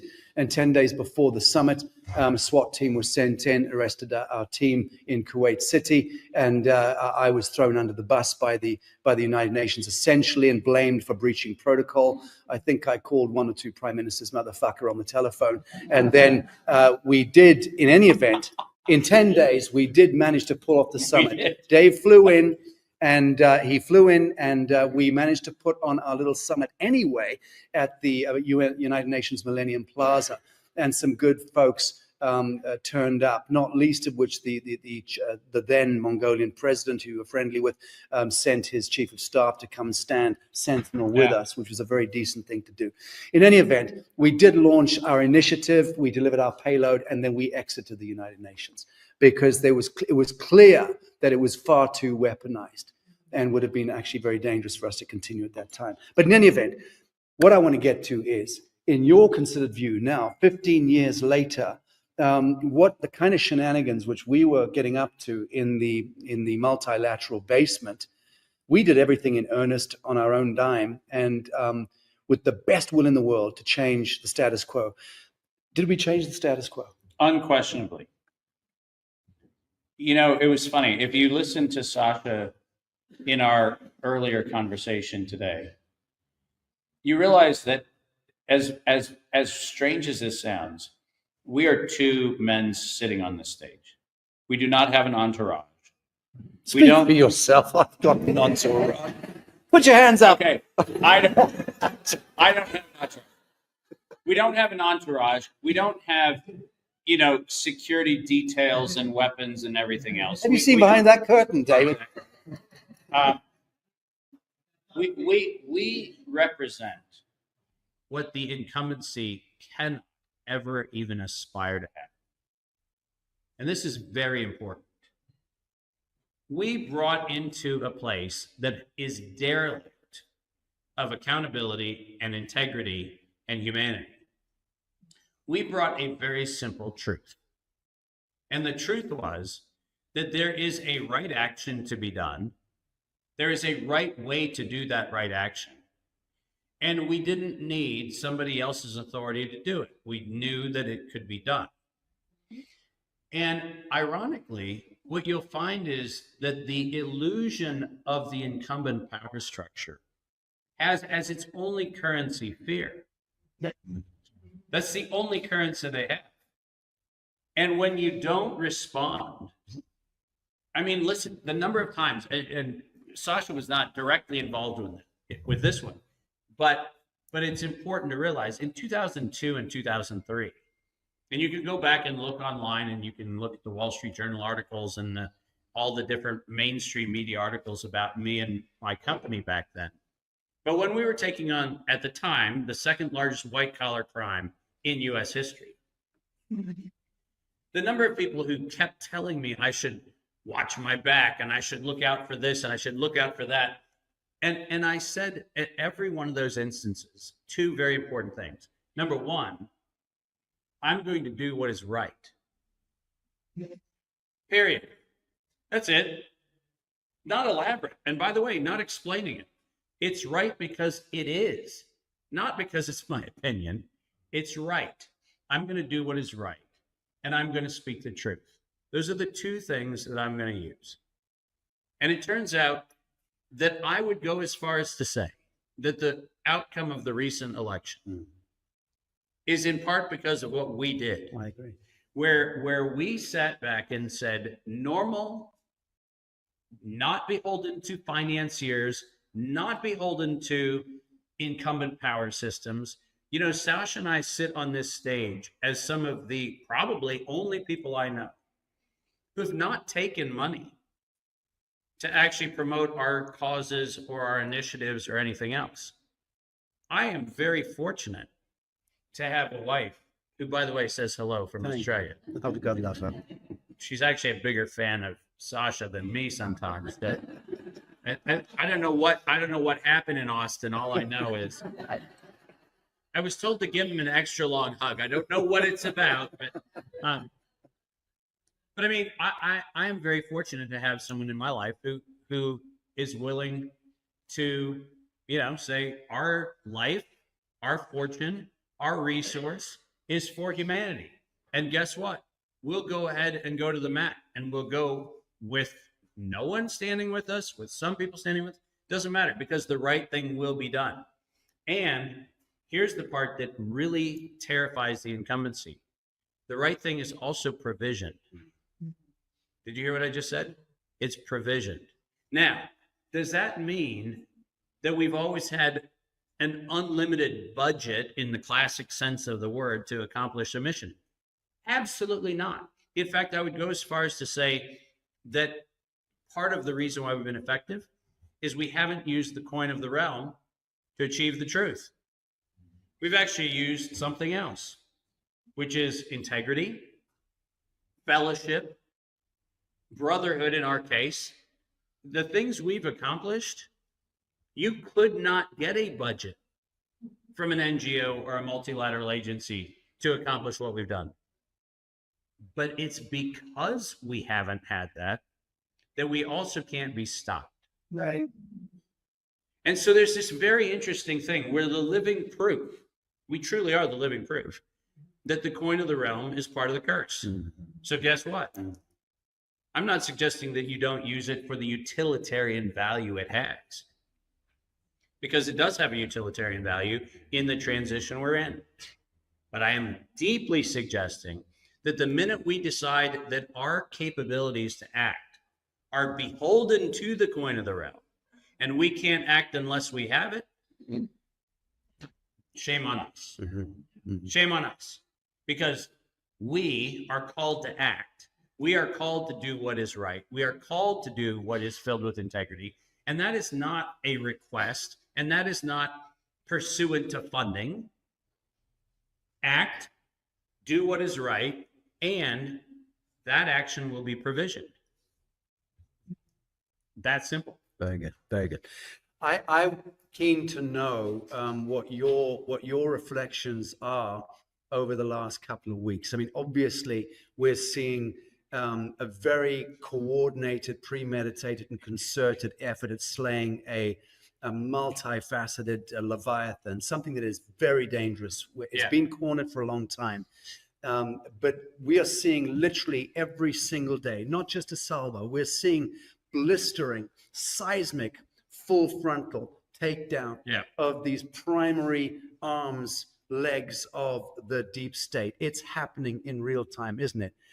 What do you say to those folks who are so steeped in cynicism and so jaded because of the abuses that we've all variously suffered, that feel that we're simply being led into a new a dragnet of false light, and that this orchestration, emphasis with Elon Musk, the Iron Man, in a sense, it is a fucking comic strip, isn't it? In a way, it really is. Yeah. We're looking at a Marvel comic right now. And as we do go through that Marvel comic, the storyline that's unfolding, how much of it do you sense is organic, real, and will deliver unto humankind, and how much do you believe is part of an orchestration, in a sense, to create a new controlled dominion of again, a false light? I say we're moving from the satanic to the Luciferian. We just don't want to dwell in the Luciferian for too long. And so I think one of the things we should think about is the universe is generous with energy, and energy, ironically, is devoid of judgment. Energy just is. What we ultimately do with it is where we have either positive or negative outcomes, but energy exists. And what I would say is that what we have is we have a beachhead where we now have access to conversations we couldn't have had 35 days ago. We literally couldn't have had it. Correct. Because we couldn't have live streamed this on certain platforms 35 days ago. So we are able to use an opening. But I would like to think of this as just a tear in the cloth. It is not the rendering of the veil. It is a tear in the cloth, to be sure. But there's a veil still yet to render, and we're not there. And I want to be very clear on the fact that we are not also going to be there with the single swipe of the sword of a President Trump or an Elon Musk or anything else. This veil only tears when we, the people, tear it. Very good. Okay? So all of the, nearly messianic language that's being used right now, and I'll give you a perfect example of this. I just said on an interview, I think 2 days ago, I'm delighted that we got the $53 million from Wuhan Institute from USAID in the public domain. We should all be delighted that Elon Musk's activities with Doge got us that disclosure. But I want to be extremely clear in the following warning. That exact same file would have had over $500 million going to universities here in the United States, funding the bioweapons programs on 68 pathogens that are scheduled to be released on the United States. 68 other pathogens. And do you realize that all of the disclosure that we celebrated with, the press secretary getting up and saying, this is the DEI initiative here, and this is this initiative here. And this is where you get into that Luciferian piece, right? There's the false light piece of this, which is, yes, are we having partial disclosures? That's true. But my warning to everybody is, until we actually have the unveiling, the true unveiling of that which we're not yet prepared to face, right? There's a $500 million disclosure that didn't happen on that day.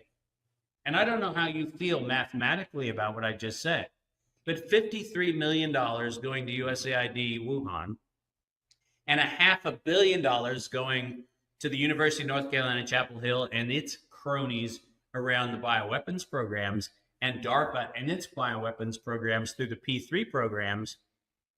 I'm sorry, where did that disclosure happen? Oh, that's right, it didn't happen. It didn't happen. And why might we ask the question, didn't it happen? And here comes the kicker of the answer, which nobody wants to face. The fact of the matter is, the academic institutions of the United States are the money laundering agencies through which the appointed and elected officials in this government, in this bureaucracy, really operate the deep state. Yeah. Listen, I don't care where you are in this country right now. Your state universities have a 40+% overhead, which never gets audited, right, which never gets looked at. And then people mysteriously wonder why a senator or a congressman or a former vice president or a spouse of a former vice president or a retired judge who goes to a university and becomes provost or chancellor or this board member, that board member, mysteriously shows up, having been paid, what, $270,000 a year in salary? They mysteriously show up with $150 million of assets. Holy cow. Like, where are we roasting those cows? And the answer is, we're not. And why aren't we?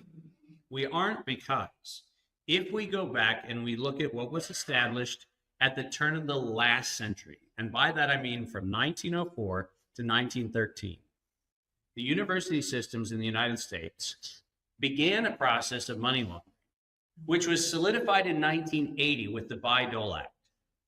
And the Bayh-Dole Act, which was celebrated time and time again as this breakthrough of American innovation and ingenuity, did what? It solidified congressional money laundering. It solidified the fact that as long as nobody asks the question, because God forbid, you would never want to ask, are universities doing the right thing? Because of course they are. How dare anybody suggest that they have any nefarious role at all, right? Because they're academic institutions of higher learning. We can't question those things. Well, newsflash, I'll celebrate the Trump-Musk, efforts the day they take down University of North Carolina, Chapel Hill. Very good. Yeah. The day they take down University of Texas, Austin. Right. The day they take down Oak Ridge National Labs in Tennessee. I can't wait for that day, because when Battelle, SAIC, organizations like Booz Allen Hamilton, when those organizations start showing up with the line items, and by the way, I'm speaking this into reality right now. I want you to hear what I'm saying. Go online today and watch what happened as a result of an interview I did 2 days ago. You know who lost several percent of market cap in the last couple days? We saw it. Oh, that's right. Booz Allen Hamilton and SAIC. And it feels like we can speak this into reality. Yeah. Let me speak. Well, I have to say, just this morning, I don't know, Ali or Luna, which of you it was, in my bed. That's a joke. I don't know which of you it was that said to me, oh my God, the stock markets, have you seen the shift in the last, that was it. Yeah. Right? Basically. Yeah. Wow. So the good news is, listen, that's what I'm saying. People, that's one crazy dude on a podcast. And yeah, I'm not going to reveal all of my DNA, but I mean, Very good. Very good. I still put my pants on one leg at a time. I don't levitate into my pants. Say no. So I wanted to also talk about, No, this is not the forum. Forgive me. Please. Bring it on later for sure. We did something else in 2021. Yeah, we did. Which needs to be on the record. We put Anthony Fauci on trial with Bobby Kennedy and Judy Mikovits and with Rocco Galati. Yeah. We did it in a 3-hour special broadcast, which was great fun, has to be said. Yeah, it was. And we pretty much, I'd say we called everything out at that time, which is now going to become. Yeah. What does that say about the status quo, that it takes 4 years to catch up? And what does it say? You saw that entry on Wikipedia about desecrating Bobby Kennedy as being just a marginalized lawyer who, whatever, just a complete spit in the face. He's just walked into the highest office on the surface of the earth and is about to take down the agrochemical Satan and the pharmaceutical Satan. He's going to take down the biggest Leviathan that has polluted and killed and defiled and desecrated not just humanity, but this entire plane of existence for the last century. He's now the shit. He's the big cheese. Yeah. What happened in 4 years? Well, so once again, I was concerned at his hearings. I was even more concerned with what happened in the Oval Office when we heard the celebration of AI-generated mRNA, which is going to be our customized healthcare programs, that was celebrated a few days into this administration. I was very disappointed to hear Bobby Kennedy talk about the fact that Operation Warp Speed was a great achievement. I don't like those. I don't like those statements, and I'm going to be unpopular for saying this, but I believe that integrity is an absolute. David, let me speak to this, because that was a third piece I wanted to say. Yeah. The third thing that you and I have done together, first was the exemplarizer initiative of the United Nations. Secondly was focus on Fauci with Kennedy, Mikovits, Galati.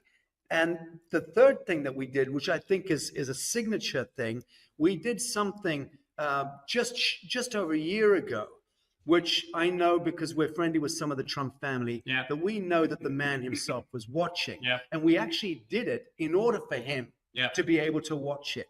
And what that special broadcast was me inviting you to lay out the chronology of events that had beset Trump in his first incumbency, when he was, by best accounts, profoundly compromised, when he had a matter of a few weeks to put 10,000 people into office, and whatever was going on as he was coming, he was not getting any help from the status quo at that time in Washington. So he and his family were kind of, in a sense, circled the wagons and were having to make all these thousands of executive appointments into the administration. Yeah.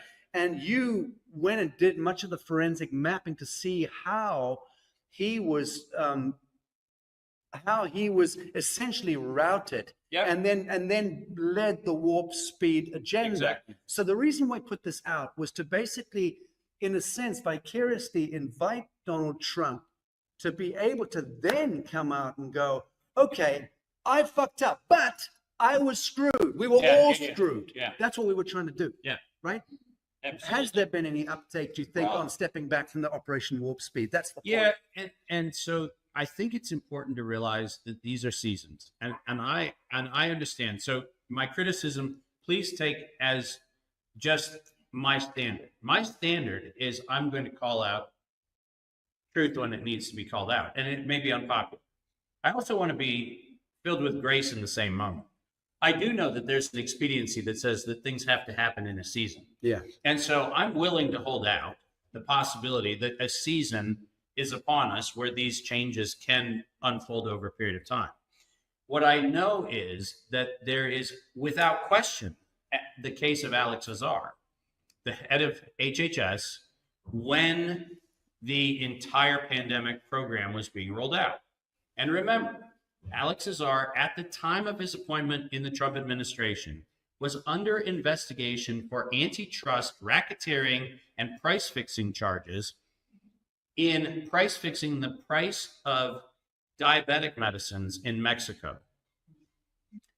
Ultimately found guilty for that. Okay? So we have a convicted antitrust felon. moving into HHS. I'm going to go out on not a very big limb and say, I don't think Trump intentionally appointed Alex Azar to HHS. I don't think he even knew who the heck Alex Azar was. Right. I don't think he knew that on September 19th, 2019, the day after the September 18th publication of the World at Risk by the World Health Organization, the day that the World Health Organization said we were going to have an accidental or deliberate release of a lethal respiratory pathogen, so that by September 2020, the world would accept the universal vaccine, which happened on September 18th, 2019. On September 19th, the executive order that President Trump signed could not have been drafted by President Trump. It's not possible. You cannot have a World Health Organization publication come out one day and 24 hours later have an executive order on the president's desk. That's not possible unless somebody set him up to fail. So that's why I'm giving him not just the benefit of the doubt, the certainty of a setup. There is no question that that was a setup. But here comes the kicker. We, having known this to be the case, also know that by September of 2018, so this is a year before, we knew that all the ingredients in the mRNA shots were going to be lethal. We knew that pseudouridine was going to trigger turbocancers. We knew it. It was published. That's why we knew it. We knew that remdesivir was so lethal that it killed 53% of the people in the Ebola trials that were the ZMapp trials in Africa. We knew that it was 53% lethal. There's no chance that that should have ever gone into a hospital protocol anywhere on earth, because even the World Health Organization had declared it to be unethical to use. Yet it became not only the protocol of choice, but are you ready for this? And I hate to say this, Rocky Mountain Health. Oh, that's right. Oh, yeah. The church-affiliated Rocky Mountain Health. Did I say that in Utah? Have I said it enough to piss people off? Rocky Mountain Health here in Utah knew that it had a lethal agent in its clinical protocol, and Rocky Mountain Health was paid by the United States government to inject patients with remdesivir to kill them. And that is your Rocky Mountain Health. The church's affiliated Rocky Mountain Health. That is it at Intermountain Health. Yeah, sorry about that. Intermountain Health. But here's the kicker, right? You have, at the exact same time, you have the LDS leadership saying that they're going to sign up for the shots, saying they're going to sign up for the protocols. You have all of these things happening. And what I'm telling you is that all of this information had to be known and knowable prior to any of what we called the pandemic. What does that mean? That means that the appropriate language we should be using for what we called the pandemic was it was actually a coup. It was a coup. And it was that absolutely dark set of forces that are hideous and that are bent since 1913 on the eugenics of humanity, right? This goes back to the Carnegie Institute, when the Carnegie Institute in 1913 said that we needed to bring the discipline of cattle farmers to humans. Their words, not mine.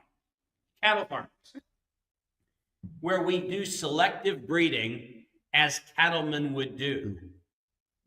Does that sound like a pro-human, pro-life, pro-any? No, but those are the ones. Those are the very organizations that ultimately became Coldstream Harbor Lab, that ultimately became what we now know as the agency that invented DNA in 1953, which, by the way, doesn't exist. In every cell that you have in your body, you don't have any DNA. You have chromosomes. You have the ingredients, which we call nucleic acids, and those nucleic acids can, at times, fold themselves into helixes and all that stuff. But what you have in your cells are chromosomes. Those are antennae. They're wound conductive material. They're not stretched out little double helix strands. That's a model. That's a model. But it was a model to form a digital form of humanity in 1953. Not surprisingly, derived from, oh, that's right, the Third Reich's ferromagnetic tape, which happened to be a double helix. Yeah, that's right. Holy cow. Yeah. Did you know that DNA, the model, was derived from Third Reich eugenics research? And that's what we've based what we call modern science on. Yeah, and the mercurial caduceus. And you just sit there going, holy cow, this thing has been in play for such a long time. And that's why I love the change of the age language we're using, because the season of those dark forces had its run. Indeed. So let's talk about you and I know everything there is to know more or less about the age-old Sabbatean agenda, about the kind of psycho-civilizational wheels of ritualistic blood sacrifice that kind of engendered a culture, which then birthed these kind of draconian elements and these draconian echelons, like the Bilderbergers and the Trilateral Commissions and the P2 lodges of this world and all the rest of it, the Fabianists as well, a key piece here, which Bill Gates, classic Vatican icon, Anthony Fauci, classic Vatican icon, entirely appropriate that the two should, in a sense, be conjoined as the acme of evil empire, right? What is likely to happen now to Bill Gates and to Anthony Fauci? What is likely to happen, and what should happen? That's my question. So beautiful, and the unholy trinity is having its first chink fall out of its armor right now. Pope Francis, who has been the orchestrator, is in fact not very well. Well, but can't breathe. Oxygen. Look no at, oxygen. Look at his face, right? And you see the classic spike-inspired bioweapon effect. Oh yeah. He's got all of that happening, and now we know that he's actually falling apart, which is what we knew was going to happen. Yeah. Right? Because remember, some of you probably don't remember. Remember Dolly the sheep? Back when we didn't want to play God. Do you remember? We were not going to play God. And isn't it fascinating that Pope Francis was installed for the purpose of emasculating what ultimately became the lampoon and what I would call the hostile takeover of the Catholic Church? It's actually kind of funny in a way that we had a Pope Benedict who was financially as corrupt as they've ever been. You have Francis come along, who is setting the world up for the collapse of the only resistance that the New World Order crowd had, because they actually saw the Dolly the sheep lesson and they went, oh man, we got to neutralize that. So we put Francis in there to actually silence the voice of moral opposition to genetically modifying humans. And lo and behold, it worked. You hire the guy, you get him in the job, and it works. But here comes the kicker. Anthony Fauci, very few people know this, was a big fan of Pope Innocent III. Pope Innocent III, my favorite action figure to hate on the planet. 1215, notorious for what? Oh, that's right, for declaring the Magna Carta and the Charter of the Forest heresy, punishable by death. That Pope Innocent III, the same one who in 1215 also invented the clerical collar so that you could actually mask the change of color of your neck when you're telling a lie. On the same day, check it out, on the same day, he instituted the doctrine of infallibility. Just blow the tape down for a second. So on the exact same day, no kidding, they make up a doctrine of infallibility, which means you can't question anything the church says, and you do it under pain of death. So that's established. And on the same day, you build the clerical collar, which makes it impossible to tell whether somebody's lying to you because you cover up the glossopharyngeal nerve, which actually is what tells you whether somebody's telling you the truth. And they did it on the same day in 1215. Genius. I don't know how you guys think about this, but I think it was just a conspiracy. No, listen carefully. Watch what happens with Bill Gates. Watch what happens with Anthony Fauci, because now that we now have the ability to say that unequivocally, we know that the injection was pre-EUA. And I just spoke in code. I'm sorry. Prior to the emergency use authorization, we know the injection was being built. What does that mean? That means under the PrEP Act of 2005, it is not a medical countermeasure that's protected. Listen carefully. That's a bummer, isn't it? Because that means all the liability shields of the PrEP Act go away. And Biden's biggest mistake that he could have made, and I think this is an unforced error, I think it's one of those, we just take the wins when we can get them, and this is a win that we're going to get. The fact that Biden preemptively pardoned Fauci is the death knell to both Fauci and Gates. Very good. Very good. So I'm celebrating. Very good. I have to say,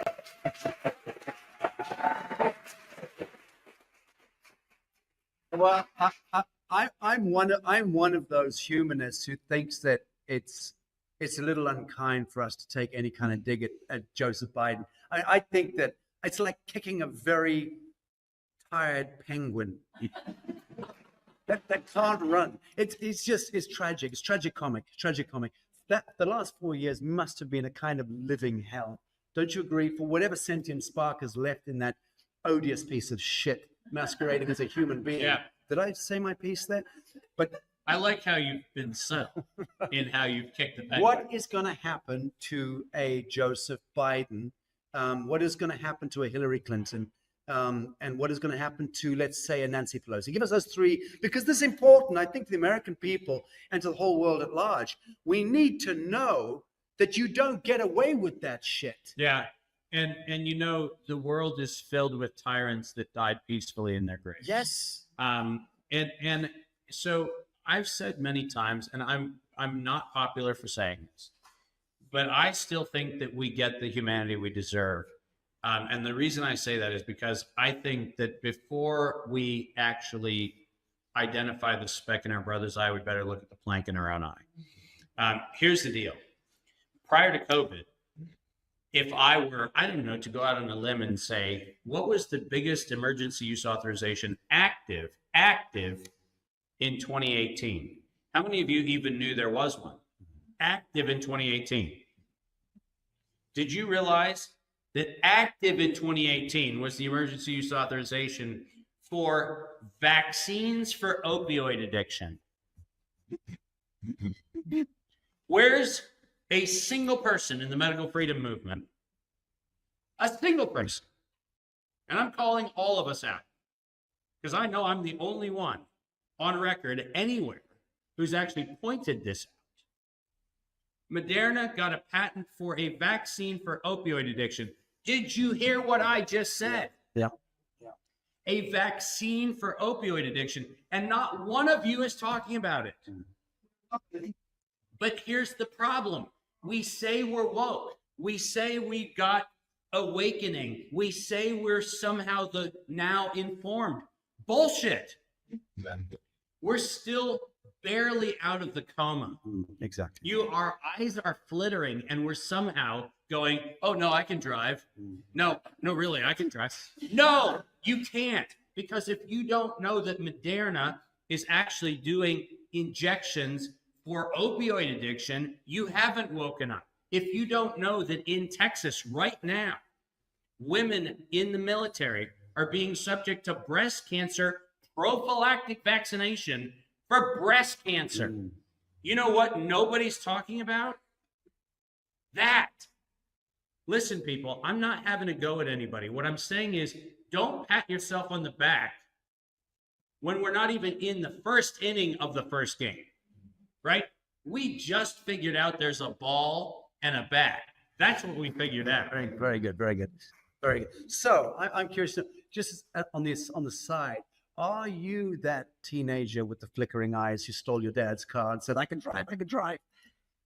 Was that you? Is there any part of you that is immoral, amoral? So This is the best question to ask me now. Because if you would have asked me this question 2 months ago, I would have had a different answer. Right. But the truth is. But here you go. And this is actually, you're the second audience to hear. And the first audience was my 12 Senses course a week and a half ago in Boulder. Many people know my wife, Kim. She is a luminous and amazing being.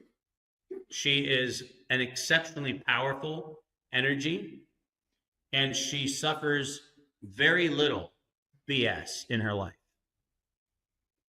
And over the last 2 years, one of her criticisms of me has been that the man I was on stage was not the man that came home. Now, what that meant was that I was so absorbed in being right and being on my mission and being the voice of the integrity that the world needed, that I did not consider the effect that my life was having on a woman who I care about deeply. And it turns out that she asked for me to have an accountability that I wasn't prepared to have, because I was right. Go back in my life. One of the reasons why I'm so effective in political, geopolitical, economic, public, media, you name it, circles, is because I don't have any skeleton in my closet. None. There's not even a dog bone or a chicken bone. There's no bone. I told you, ETs don't have skeletons. They don't have skeletons. But here's the problem. The problem is I had turned into my own worst enemy. And I was actually not just an enemy of Kim's experience of me, but I was an enemy of all of your experience of me.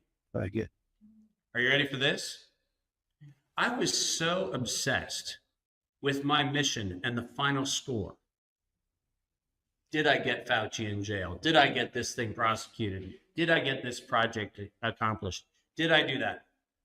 That I had contempt for absolutely every single one of the little moments of grace that people afforded me. Do you realize what you've never seen? You've never seen me celebrate.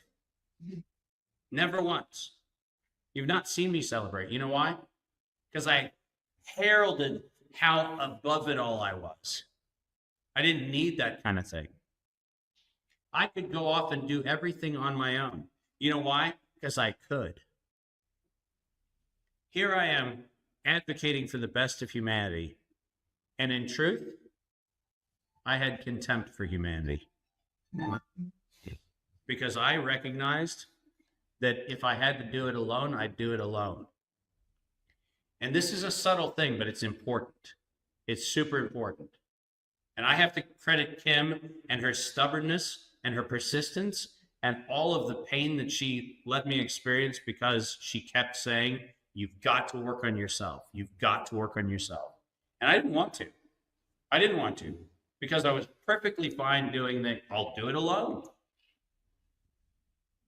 Until she helped me realize that that was the ultimate defilement of humanity.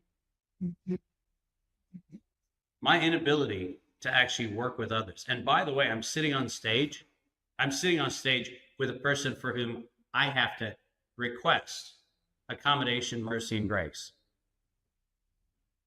Because SACHA has received some of that inhumanity from me. Sometimes when it was just more important for me to get what I had to say out than anybody else. And it turned out that over the last several months, I found out that there was some really massive asshole factor I had to get out of my life. Oh, beautiful. And I'm telling you what, the fact that you've sat with me for 20 years, 18-ish, and the fact that we've been able to have the fellowship we've had is a testament to you. It truly is. because there are ample moments when I did not treat you with the honor you deserved. Well, thank you for that. I do not agree with that, No, but no. I thank you for that. But here's the point. Listen, and this is the point. You didn't have to experience. If it was my truth and I knew it, the fact that I could cover for it doesn't excuse it. It will never excuse it. Well, thank you. Speak for every man. Thank you.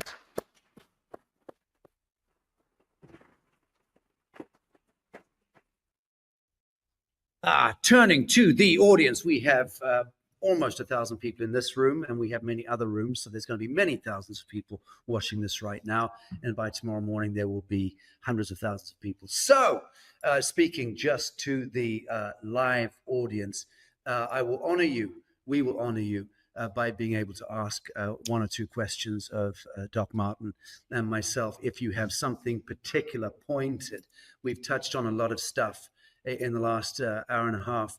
Now we have another hour to go, and I also want to open the floor up to this beautiful clutch of souls here, friends. You can see them here. It's a lovely gathering. A little chilly in the air, which is not a bad thing, actually, keeping us on our toes. But yeah, friends, think about it. If there's anything pointed, yes, I know, Dave, it's amazing. You don't need to keep saying it, everyone. Yes, I know, hearts. But hearts, I'm not hearts. really. Look at thousands of comments. Yeah. There, right. And I'm not. Yeah. Yeah. All right. So, friends, let me open the floor here. We'll maybe just we might ignore you and just keep riffing. But any pointed questions that you have of either myself and or David, and Well, we'll before just we do riff. that, can I do one more thing? Please do. I just wanted to touch on the New Earth project for a second. Could we do that? Yes, please. I think you need to see this in light of the fact that our collaboration saw a bunch of this stuff coming. The reason why you hear about the projects that SACHA's doing around the world, and the reason why you hear about the different energy, water, finance projects that I'm doing around the world is because we saw this event horizon. Long before it was an event horizon that was in the public awareness. I value every one of you sitting here today because you now have, with this knowledge, both accountability and responsibility. You know that there are things that are being done. You know that there are projects that we're doing. And with that is not just an invitation, but it's really a conscription to say, you know, as humanity, we've got a chance to step into what's next. And we have a voice at the table, and much more than a voice at the table, we have the architecture in place to start saying there is a better form of humanity. There's a better way to engage. And I don't want to lose that point before people get into the Q&A piece. I think you need to understand that what has held us together is a common certainty that we knew that the system that was the incumbent system was failing.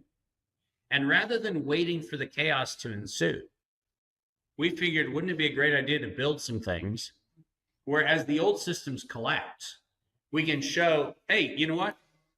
There's systems that are working right now. There are places where people are treating each other with respect and dignity. There are places where you can have honest conversations and honest disagreements. There are places where you can exchange value in ways that aren't centrally denominated through Federal Reserve chaos. These are all things that are super important. I just want to make sure that you understand that what you heard in the beginning of this conversation today and everything that we're doing all is part and parcel of the same thing.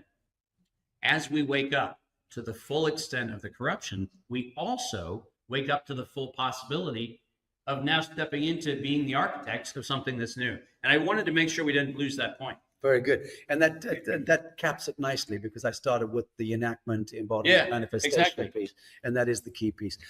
So let's start with this. Ma'am, yes, I'm so sorry for cutting you short earlier, but you'll need to broadcast your voice, or I will repeat the question here for the audience. Yes. Yeah.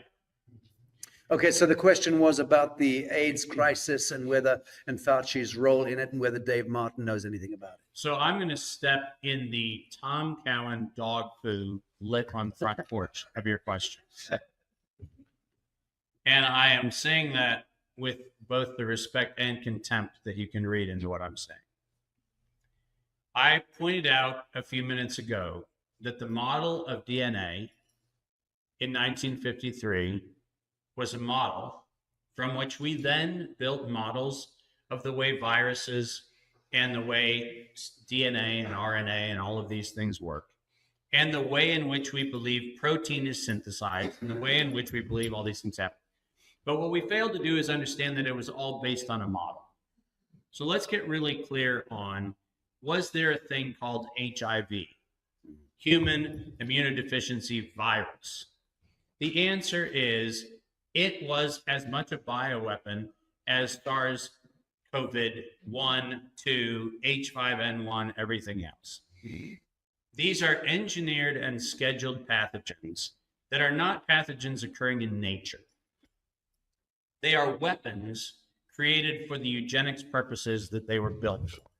So I'm very unpopular because the people who want to get into the terrain versus virus versus everything else are unwilling to have the academic or even the moral integrity of pointing out that both of them are equally failed models. Life is not biochemistry. Let me just say that one more time. Life is not biochemistry. The proof of that happens at the very inception of the first formation of life as it begins to gestate. Because it turns out that the myocardial cells that are required to begin the heartbeat, which is the very first thing that animates what we would call a living being, happen to need pulse to differentiate as undifferentiated myocardial stem cells. But here comes the problem. You can't have a pulse without the pacemaker, which means we are quite literally beaten into existence by a universal impulse, not by our own impulse. So anybody who tells me that this is a terrain versus virus model is full of shit.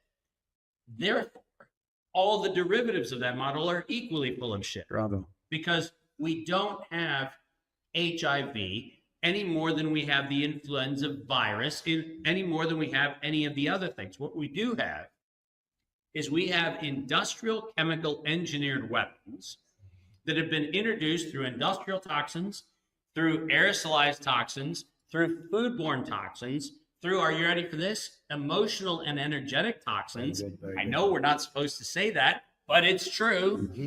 And it turns out that what we have is a world where Anthony Fauci in 1984 came into NIH with a specific objective of getting the 1986 Act passed so that we could institutionalize liability shields for the bioweapons manufacturers that we misbranded then as now as vaccine manufacturers.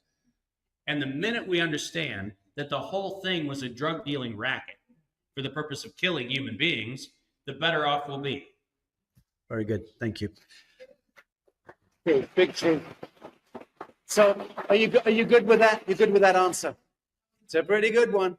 All right. There's another thing here I just want to add onto this piece. I can't resist because HIV/AIDS is a signature of our civilizational flaw. Yeah. It's a big signature. It was, in a sense, the first full spec attempt by this satanic status quo to begin a mass sacrifice of innocence, principally amongst the sub-Saharan black genome. Yeah. Be clear about that. H1N1 avian flu then was really points at the Asiatic genome, and so it goes on. And then, of course, COVID corona has its own unique and peculiar evil enterprise there, which was across the board.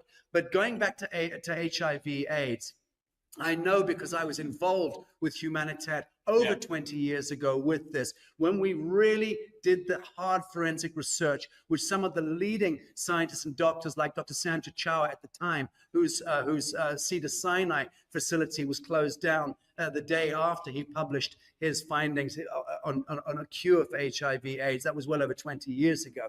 Then he was beaten around the head and left for dead in his driveway, ended up in hiding in Mexico. And a horrendous story, which made the news headlines over 20 years ago.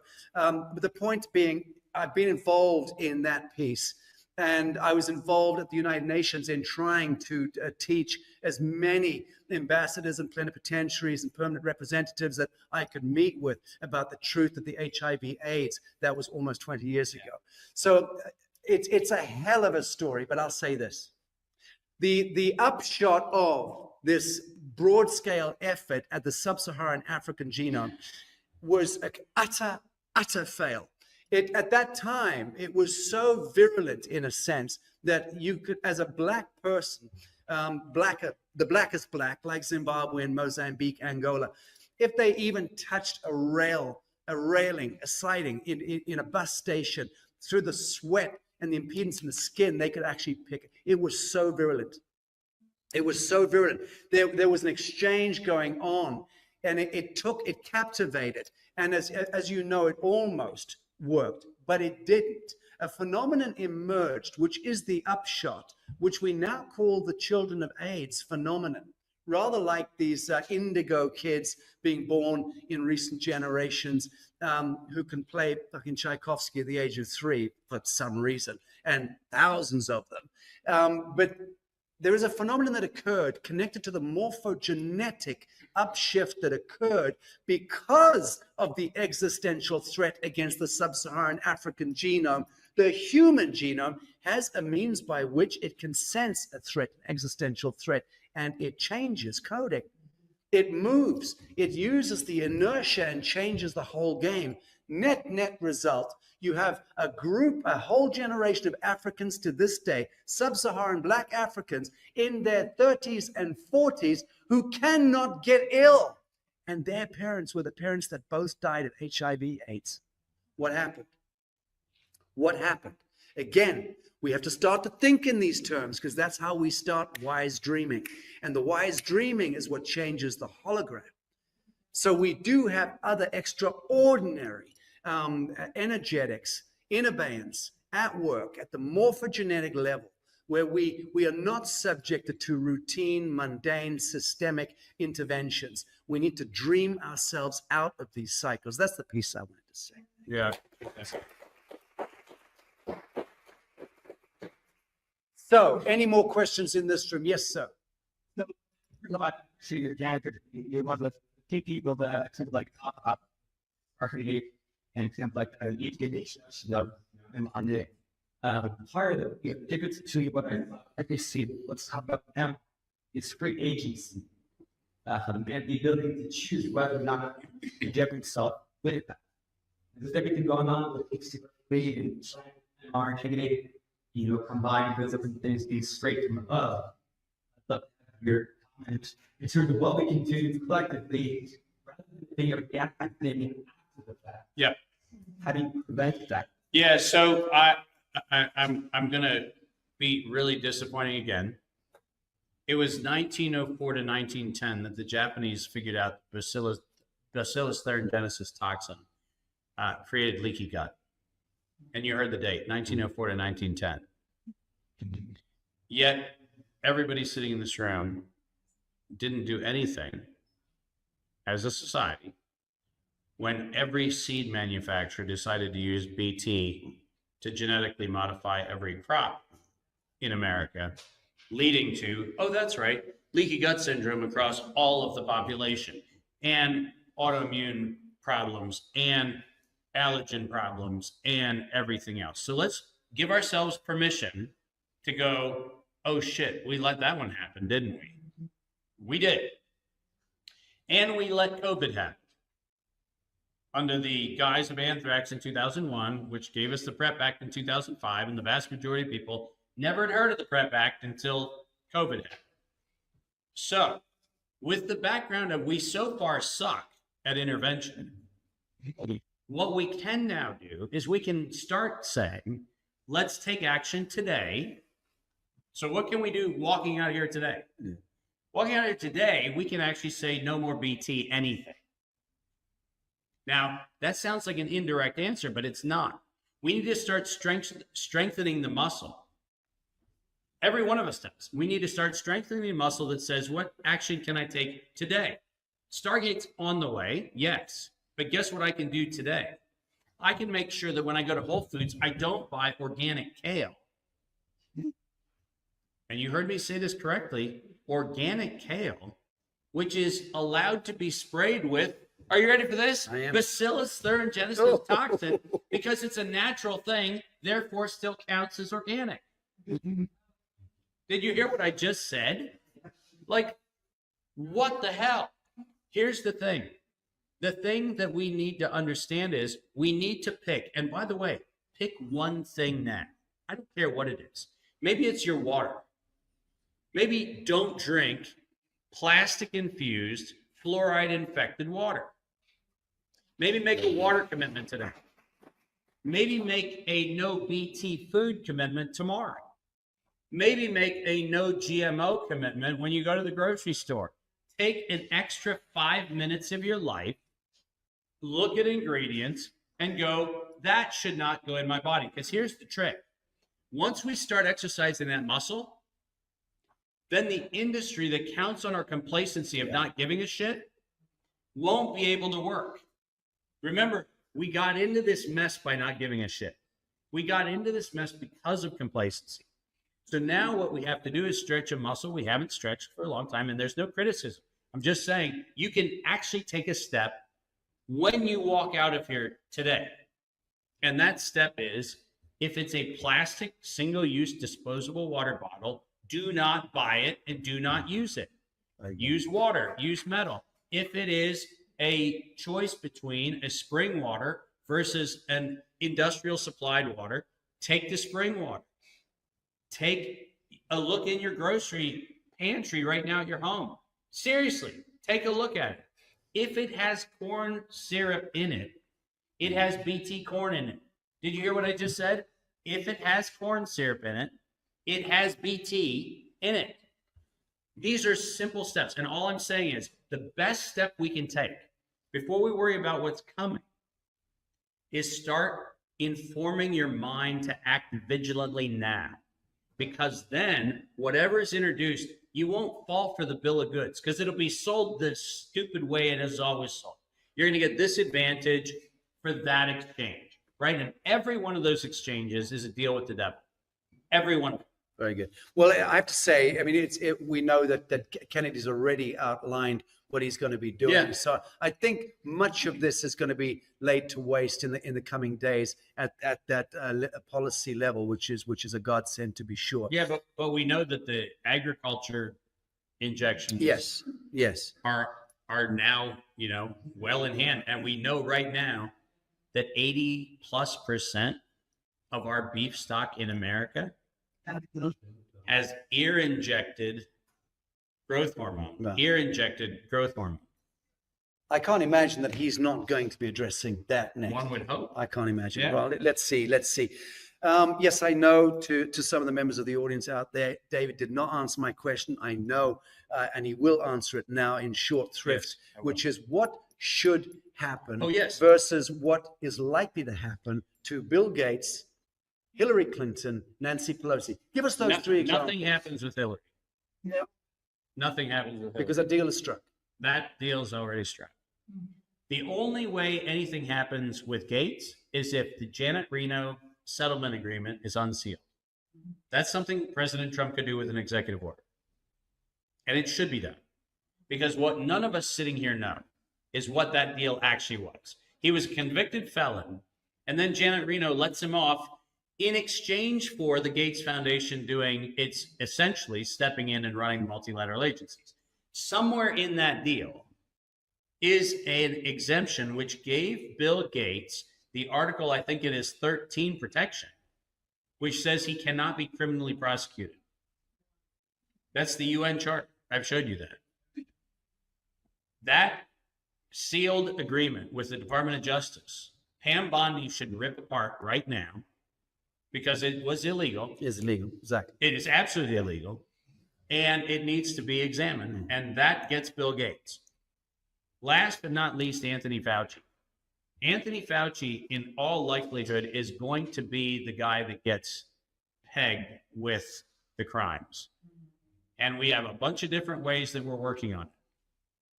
I hesitate to celebrate that exclusively because, much like the Nuremberg trials did, where we decided to pick on what ultimately became less than 25 people. And we let the whole of the establishment of the German bureaucracy get away with literal murder. I thought we gave them passports and brought them to Washington for the deep state. I think that's what we did. Oh, I think we gave them a bunch of different yeah. beach vacations in a bunch of places. Listen, thank you for correcting me. Intermountain Health, right, is full of financial, reckless homicide, and murder criminals. Absolutely. Okay? And until it's not a Fauci question, it is if you were at bedside and ordered remdesivir, you at least committed reckless endangerment of a patient, felony in the state of Utah, felony. And if they died, reckless homicide, at least, if not premeditated murder. I was just following orders. Yeah, exactly. And guess what? It's still homicide. This is the problem. The problem is, and we as a people need to understand, everybody calling for Nuremberg 2.0 needs to go back and read Nuremberg 1.0. Right. Nuremberg 1.0 did not achieve what we think it achieved. It actually calcified the moral consciousness of people who just did their job. And it became the justification for following orders. That is never acceptable in any situation ever. And in a new humanity, Someone's has just no place. Someone's just said here, who do I sue for my husband's death? Okay, so the great news is, if we're serious about this, what we will do is we'll form a class action that will go after the fact that we know Moderna was in a lawsuit with the lipid nanoparticle manufacturer on November of 2018. Anybody hear that date? Yeah. November of 2018. Feels a little bit before December 2019 on most calendars. I know you use different calendars. Not the Gregorian shit and all that stuff. We need a class action. And what we need to have is we need to have one attorney general, possibly in the state of Utah, possibly because in the state of Utah, we have the only state in the union that makes the illegal practice of medicine a prosecutable class 3 felony. And given the fact that this is the only state where that can be done, it'd be helpful if we had this conversation in Utah, wouldn't it? Right. Very timely. Right. Okay. Christy, please, somebody here is trolling, banging on about John F. Kennedy's real. Please just stop it. You know, there's multiple people coming in. I don't know if it's a data, if it's a nano, if it's a bot, but it's beginning to piss me off. In any event, friends, thank you. Too many questions coming in. We've got some starred here. Do you believe in the terrain theory? We're not going there. Doc Martin already covered that a moment ago. Yes, ma'am. What's the question? It's a bit of a mundane question for David and I, to be blunt with you. Do you want to answer it? I will simply say that if you go to the 2010 protocol that Ralph Barrick, who is the maker of the bomb, produced, what you find out is that any zinc ionophore, it doesn't matter what it is, any zinc ionophore, any zinc intermediary is actually helpful against infection of any of these weapons. They only published it in 2010 so that there was an evidence trail that allowed us to know that the bomb maker had the antidote for the bomb when he made the bomb. That's a pretty important thing. So anything that is a zinc ionophore is something that you ought to have standing by, because in an event of a bioweapon attack, the fact is the zinc ionophore is actually helpful in making sure the bioweapon doesn't get you. Indeed. And, you know, even Jim Humble, who I referenced earlier today, you know, one of the inventors or founders of the discoverers of the chlorine dioxide molecule, just that sodium chloride and citric acid combined, activating chlorine dioxide, something which is kitchen chemistry. You know, kitchen chemistry often is the very thing that is going to redeem us from this the satanic thrall. In any event, thank you for the question. Yes, ma'am. This you talk that the first thing you're going through your cycle, you were talking about upper voice that's so Yes. and it might get in the way. Let me speak to that. Thank you. Thank you for giving me just a couple of minutes on that, because for me, it's a very, very important piece.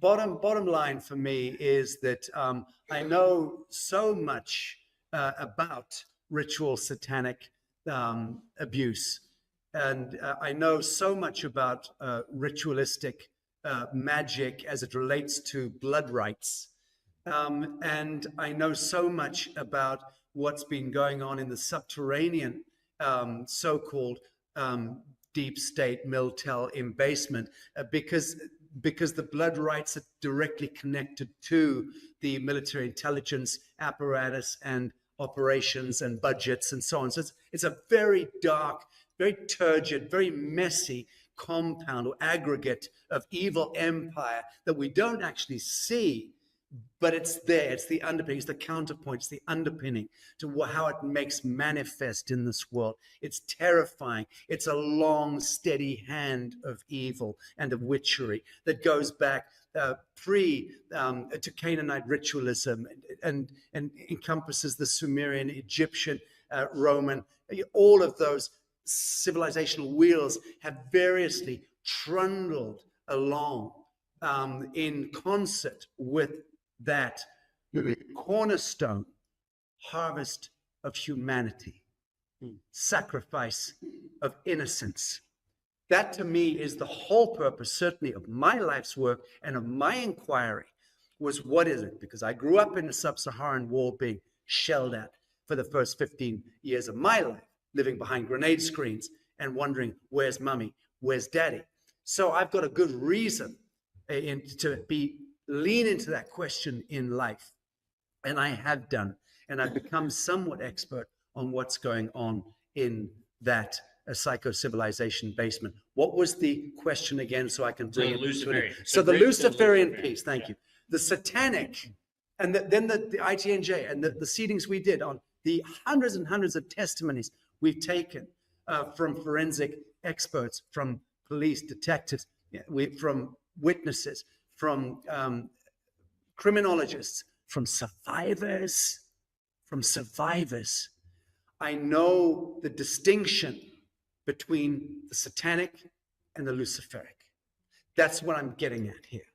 And unfortunately, the hemispheres have been melded together, largely through the kind of misappropriation of real information and real gnosis by people like Aleister Crowley and back in the day, possibly Blavatsky and others, who, with the best will in the world, played helter-skelter and melded ideas together into the gestalt, into the mind, the modern thinking mind.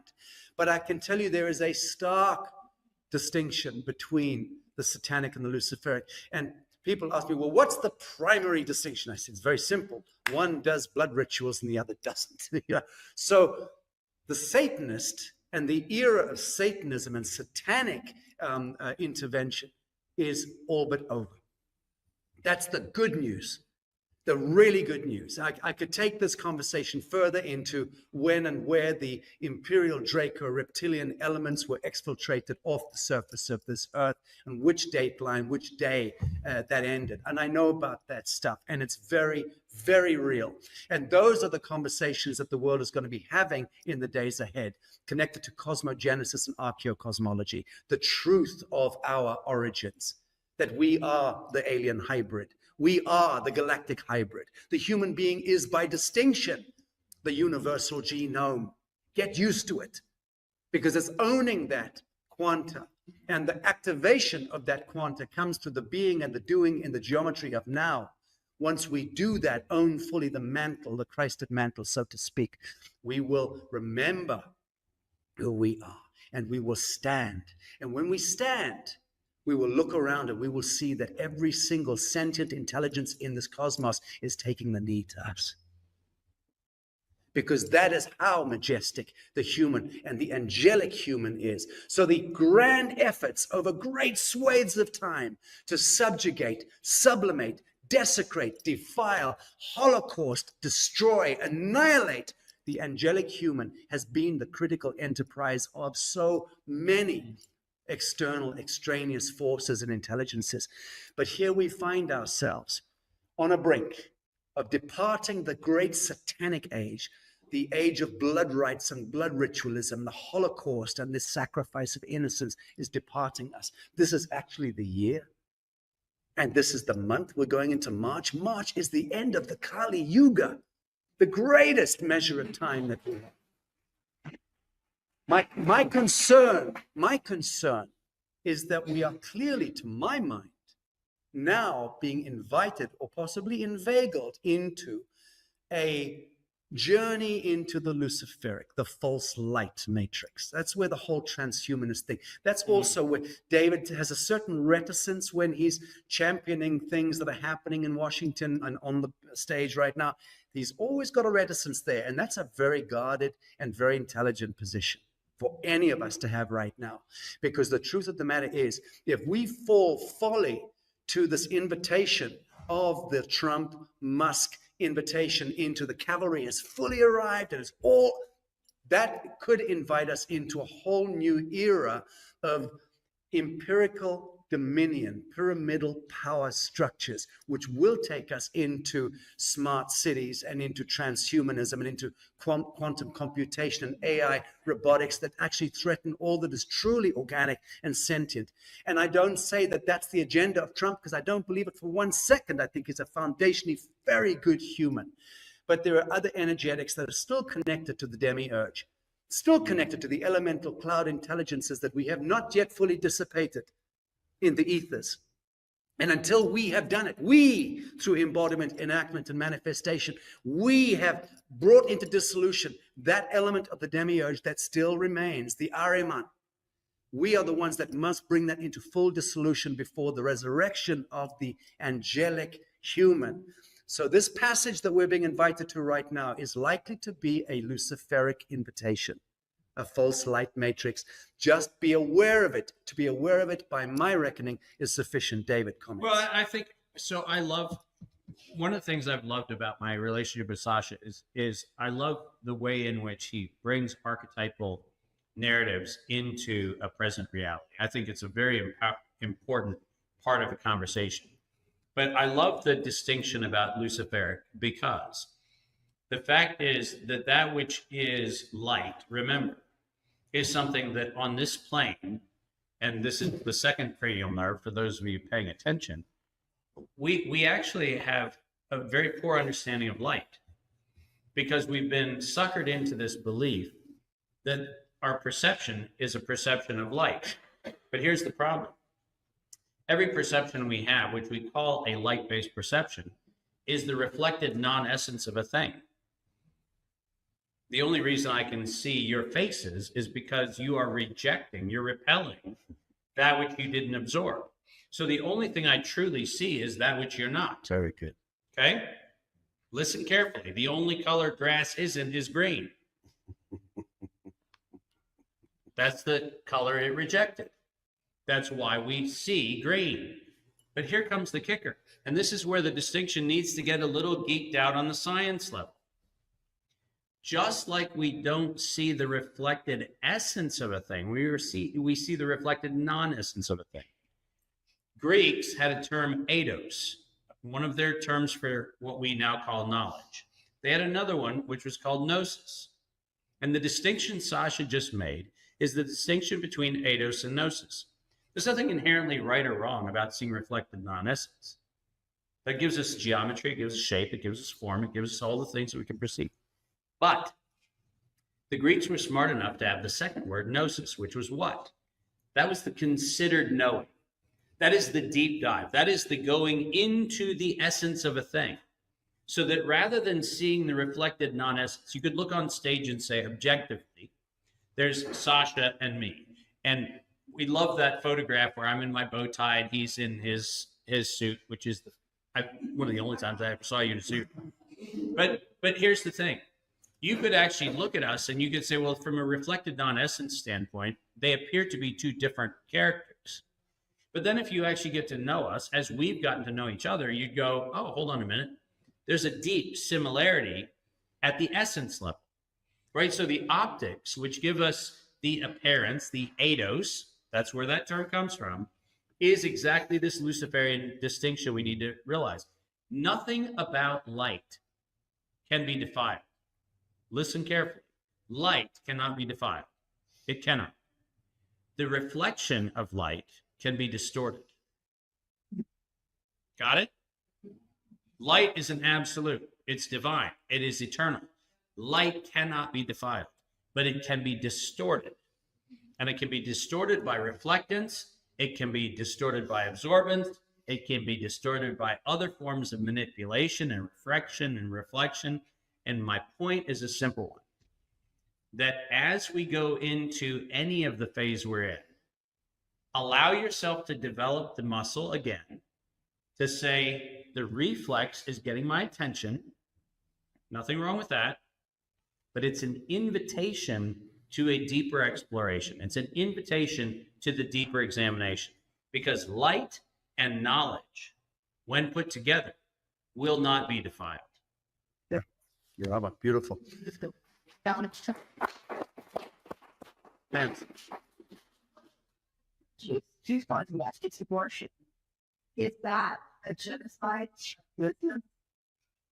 Or is it because blood's choice? I love to step on that hot potato because it's a live grenade and everybody loves live grenades when I step on them. Abortion is no different from philanthropy. It is the unconsidered cost of an unexamined life. If we actually understood that procreation across the whole of humanity was actually a sacred and auspicious ritual, where men and women would come together to incarnate on this plane life forms that actually were aligned for seasonality, for the mission that was in front of humanity, for all of the things that are the auspicious nature of life. And by the way, today across the world, there are communities that still practice exactly what I'm talking about. Sex for procreation and sex for recreation. And unfortunately, and the reason why I say it's no different from philanthropy is the unconsidered aftertax of our lack of sensitivity. If we had a system that we valued everything that was always there, we would have no need for philanthropy, and there would be no excess for philanthropy. So the great news is it would solve itself. Similarly, we wouldn't have a conversation about abortion if we actually had a conversation about auspicious procreation. If we did procreation the way humans are intended to do procreation, and I don't mean that in a moralistic sense, I literally mean it should be a sacred incarnation anytime life is invited onto this planet. We are shocked when we see transhumanism, we see all of these other deviations from norms, but we think we can just fuck at will. Well, newsflash, no. You know what? Everything in nature has seasons. Everything in nature is aligned to harmonics and is aligned to frequencies. And if we as humanity taught our humanity, we would not have the illusion of abortion because it wouldn't exist. So anybody who gets on the abortion level of the conversation, in my book, is actually, once again, debating the terrain versus virus theory. The issue is not that. The issue is, when are we going to respect, and this is where the emergent property Sasha is pointing to, that emergent angelic human, which actually has the decency of recognizing that there are times when men and women are appropriate to come together for the purpose of bringing life onto this planet. And there are times when the energy, maybe it's between the people, maybe it's the seasonality, maybe it's whatever it is, are inappropriate. And what we ought to be doing is we ought to be teaching sexuality and procreative sexuality in a way that reinstills the notion that it's a sacred invocation of inviting life onto this planet, and it is not an accident. We decided to abandon that in 1776, precisely. Why do I say that? I say that because in Adam Smith's Wealth of Nations, when he decided to say that humans were labor, you hear what I said? Yeah. Humans were labor. Guess what you don't give a shit about if humans are labor? You don't give a shit about the sanctity of the human life that you're bringing in, because they're just a cog in the machine. So all you're doing is drawing in raw materials for the inventory of the industrial supply chain. And guess what? Here we are sitting since 1776, not having the conversation we should be having. Because the conversation we should be having is, how do we make sure that we train our daughters and our sons to grow up in a world where procreation is auspicious and it is an act of creation? That's the conversation we should be having, and that's the landmine I love to step on. Very good. Because I miss everybody. I think. Ali, one moment, ma'am. Yes, you talked about the environment in the intercultural exchange. And here we are on the verge of to perhaps the digital things. I'll speak first on that, if I may, because that speaks also to the cornerstone of the New Earth Project, the New Earth Initiative that I began a very long time ago. And in the simplest possible terms, I know that I am absolutely right in what I'm about to say to you. There is no room for maneuver, and there's no room for debate or dialogue or discussion beyond a certain point. I've already situated myself there. I call it 0-point economics. My take on it, and David's a lot more schooled than I am, and more educated than I am, but my take on it is absolute. Earlier, when I showed a slide of myself with some of the historical gold and one of the white hats, I was offered $1 billion of that gold, incidentally, in 2016. It was offered to me. They were prepared to put it on pallets and have it shipped to Bali.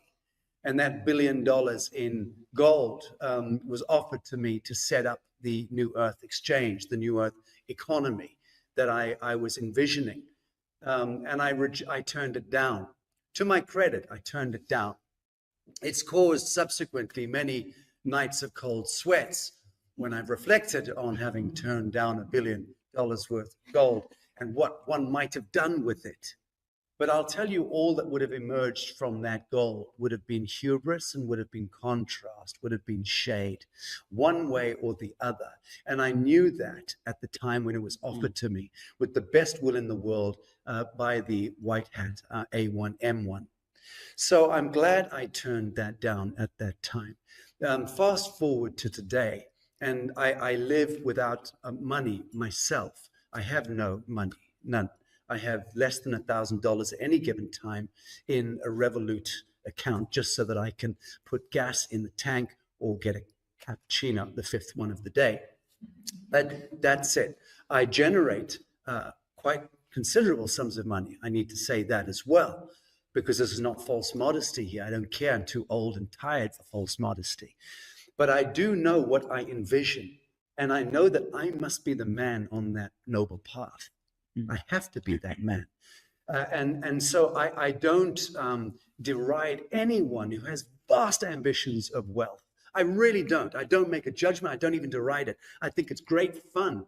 And I think making insane amounts of prosperity or abundance in your hologram is absolutely your prerogative as a divine child of God. And if that's where you want to play, go play it. I just envision a world where there is absolutely no exchange in a totem between one soul and another. And thank you for that. A 0-point economy must be predicated on fellowship, and that alone.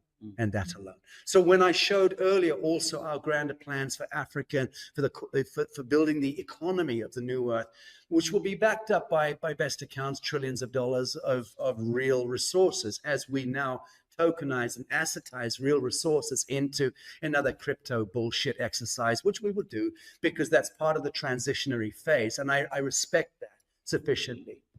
And Adam and I are on phone with the leaders in the world in the crypto space, the big architects, the big scary ones, and they're all very excited by what we're talking about with where we take the New Earth economy in the crypto space.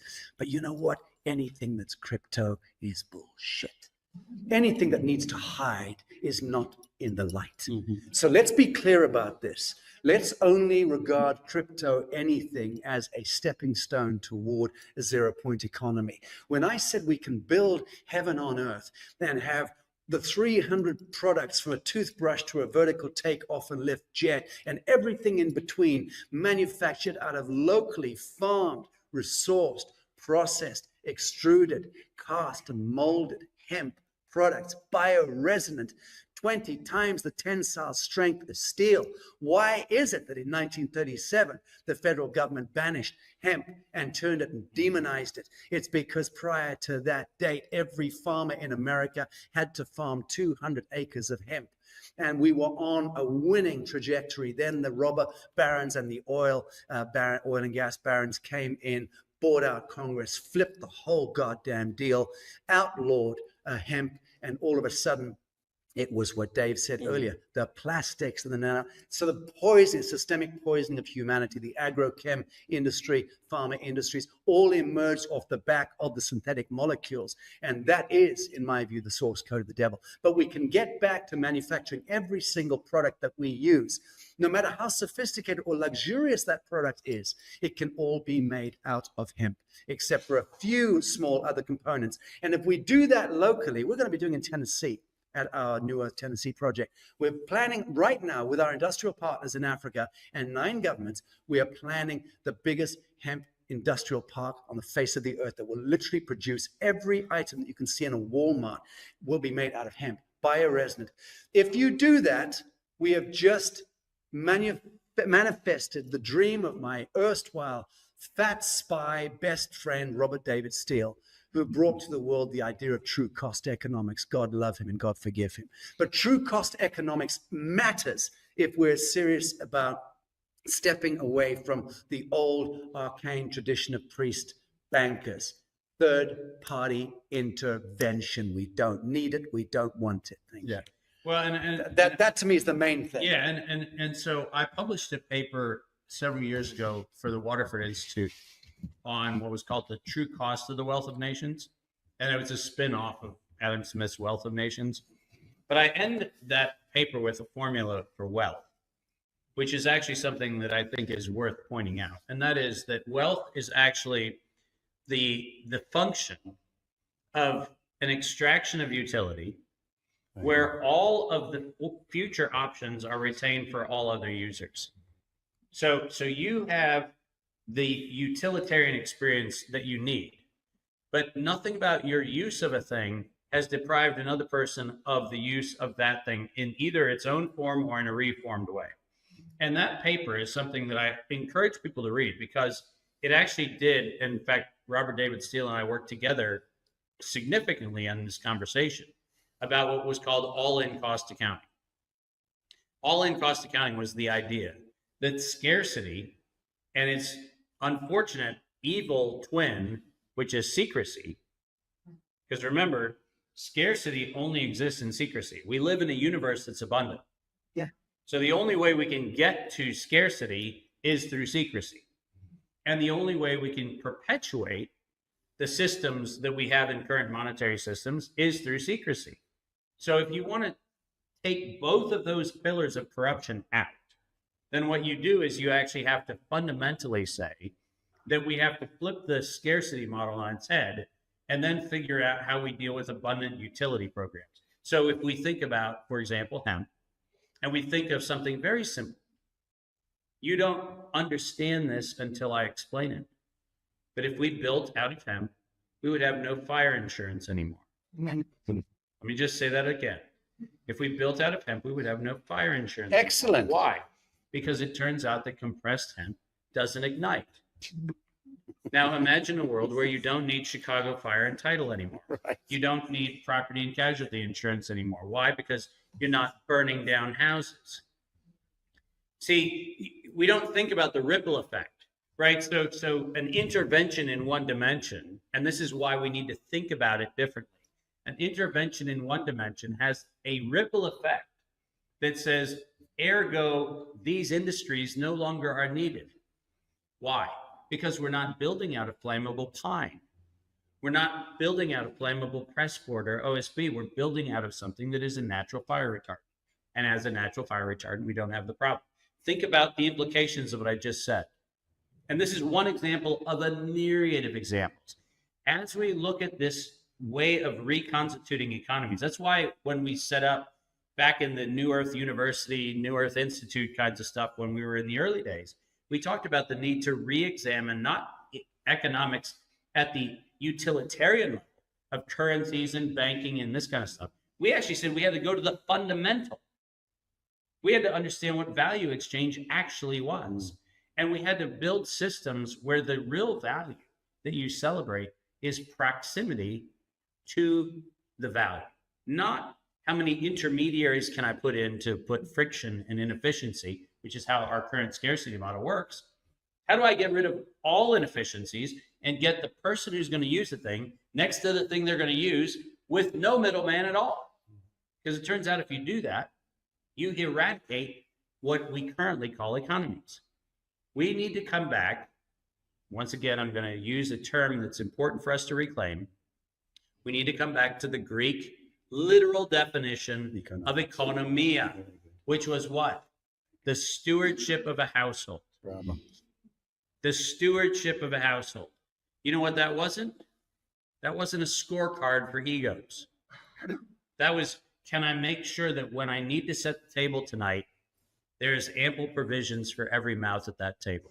And the answer is there is more than enough to go around when we step out of a model that was built on a scarcity and secrecy-based model.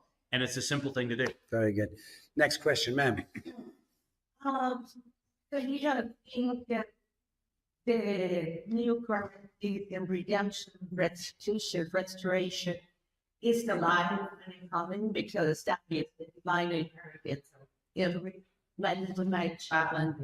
I'm not certain of the question. Forgive me. About the cryptocurrency, Yeah. and it's very digital things like the nothing girl, but I do believe that it's something because I've been 24/7 bringing the virus and make it a reality that the restoration, restitution, and redemption of all the beings on earth is impossible. I'm glad you're asking this, so thank you, because you are now bringing the conversation to where we need to bring it. Yeah, so I understand now. Do you want to speak? Yeah, but remember, where we are going as the humanity, we have to go naked. We can't bring the artifacts of the past. The problem with the restitution model is it living in an algebraic calculation of that there was an extortion or there was a suppression and now we have to make restitution. And I'm going to be the first to tell you that that will carry then the toxins of the past into the future. Where we're going, what we have to do is understand that the entire archetypal framework in which we established scarcity, secrecy, and control, that whole system has to go away. And the way it goes away is not by reclaiming what it built. So everybody who tells me we're going to forgive debts and we're going to do this and then the other thing, nonsense.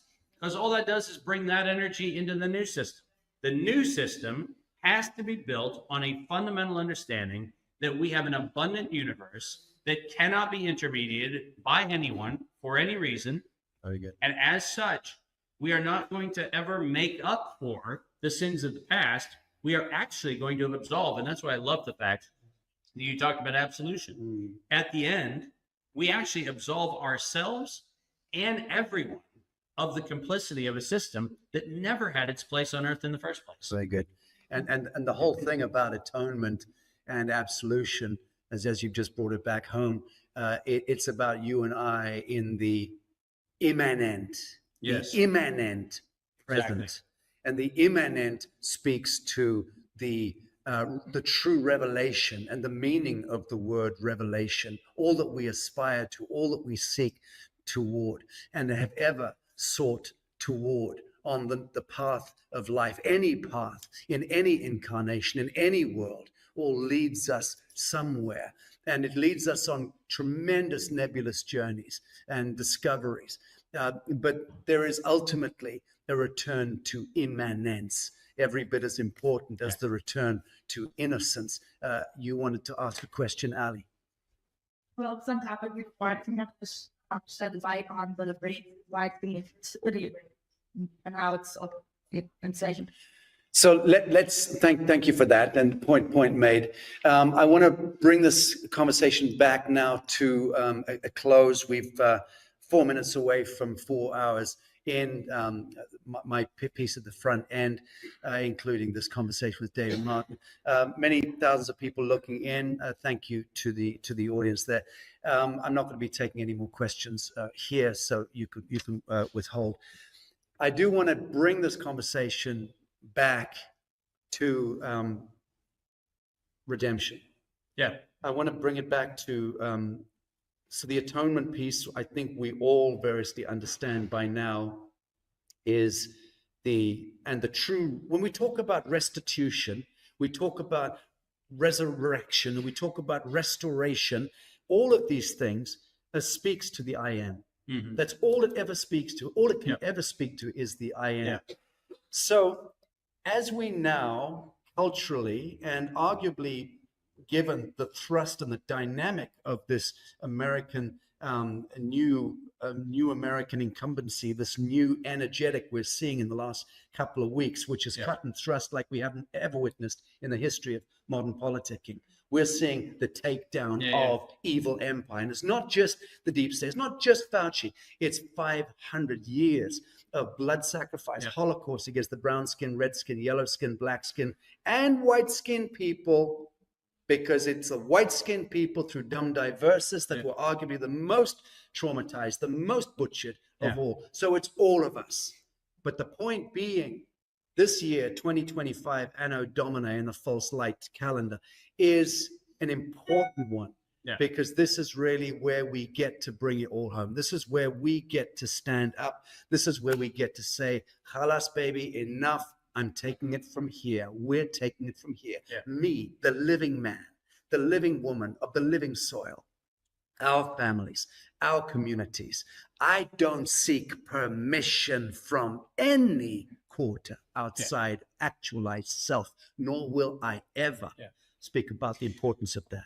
So there is a term that I would love to reintroduce, which hasn't been spoken for way, way, way too long. And it is the term kinsman redeemer. This principle is one of the most beautiful principles that we need to reinstitute. What a kinsman redeemer was in societies across largely the Levant, but it's across Asia too, was when a person had committed a grievance, but they were incapable of satisfying the cost of that grievance.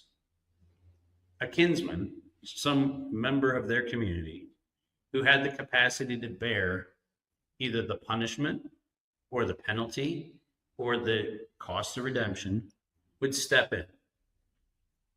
And it's a beautiful picture of humanity. It's actually a recognition that if we're going to be accountable for and to each other, there are times and seasons when more or less strength, resilience, capacity, any of those things exist in any of our lives. There are going to be days that you're feeling great. There are going to be days that you struggle. There are going to be moments when you have seasons of abundance. There's going to be moments of seasons of lack. But here's the kicker about the importance of this concept. We've made the mistake in religion of describing this as a redeemer, as in a third party who's doing the transacting on behalf of ourselves. And that's not what it was. It was the community accountability to say, if any of us fail, we have all failed. If any of us succeed, we've all succeeded. And it is incumbent on those of us who have the capacity and agency to bear the weight of a grievance, whatever that is. It is incumbent on us not only to shoulder that responsibility, but it's equally incumbent on the beneficiaries of that to ensure that that's never required. Because listen to how brilliant this concept was. If as a community we know that a grievance is going to ultimately befall somebody who's going to have to bear the weight of that grievance, and we know that it may fall on our shoulders today, or it may fall on somebody else's shoulders tomorrow, you know what we're all going to do?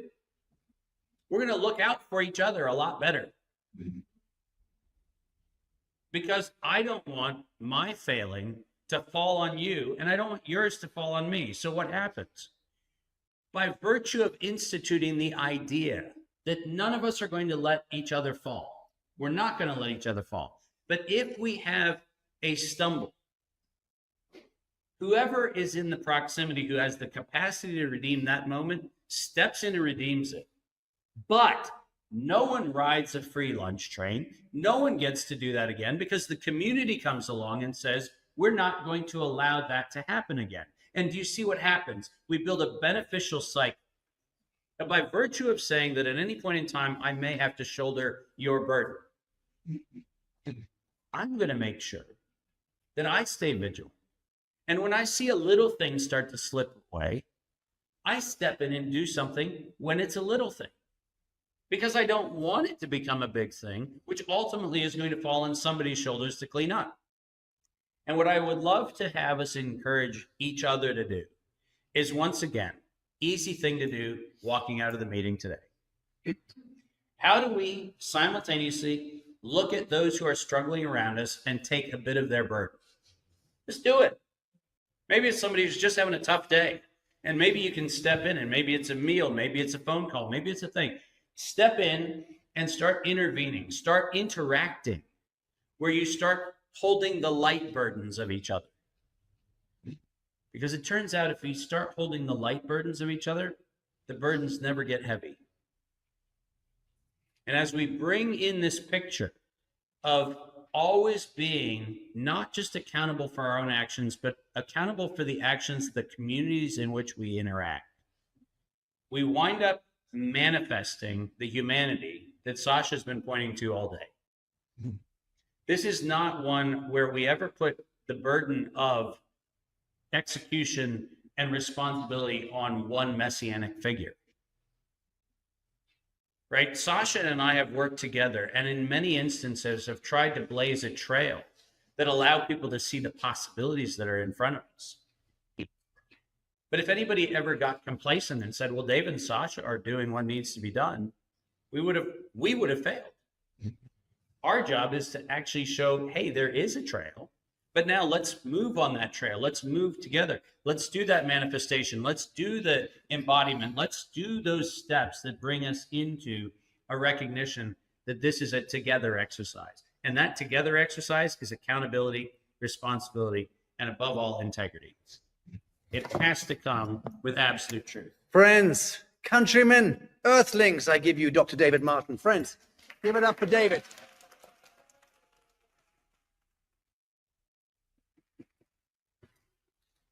Oh, good.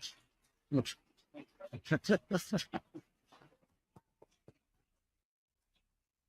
right, friends, say goodbye to the audience. There's many thousands. See you, everybody. Dave, stay on. Christy, thank you. Audience, thank you, friends. Love Thank you, everybody. All right, end stream. People,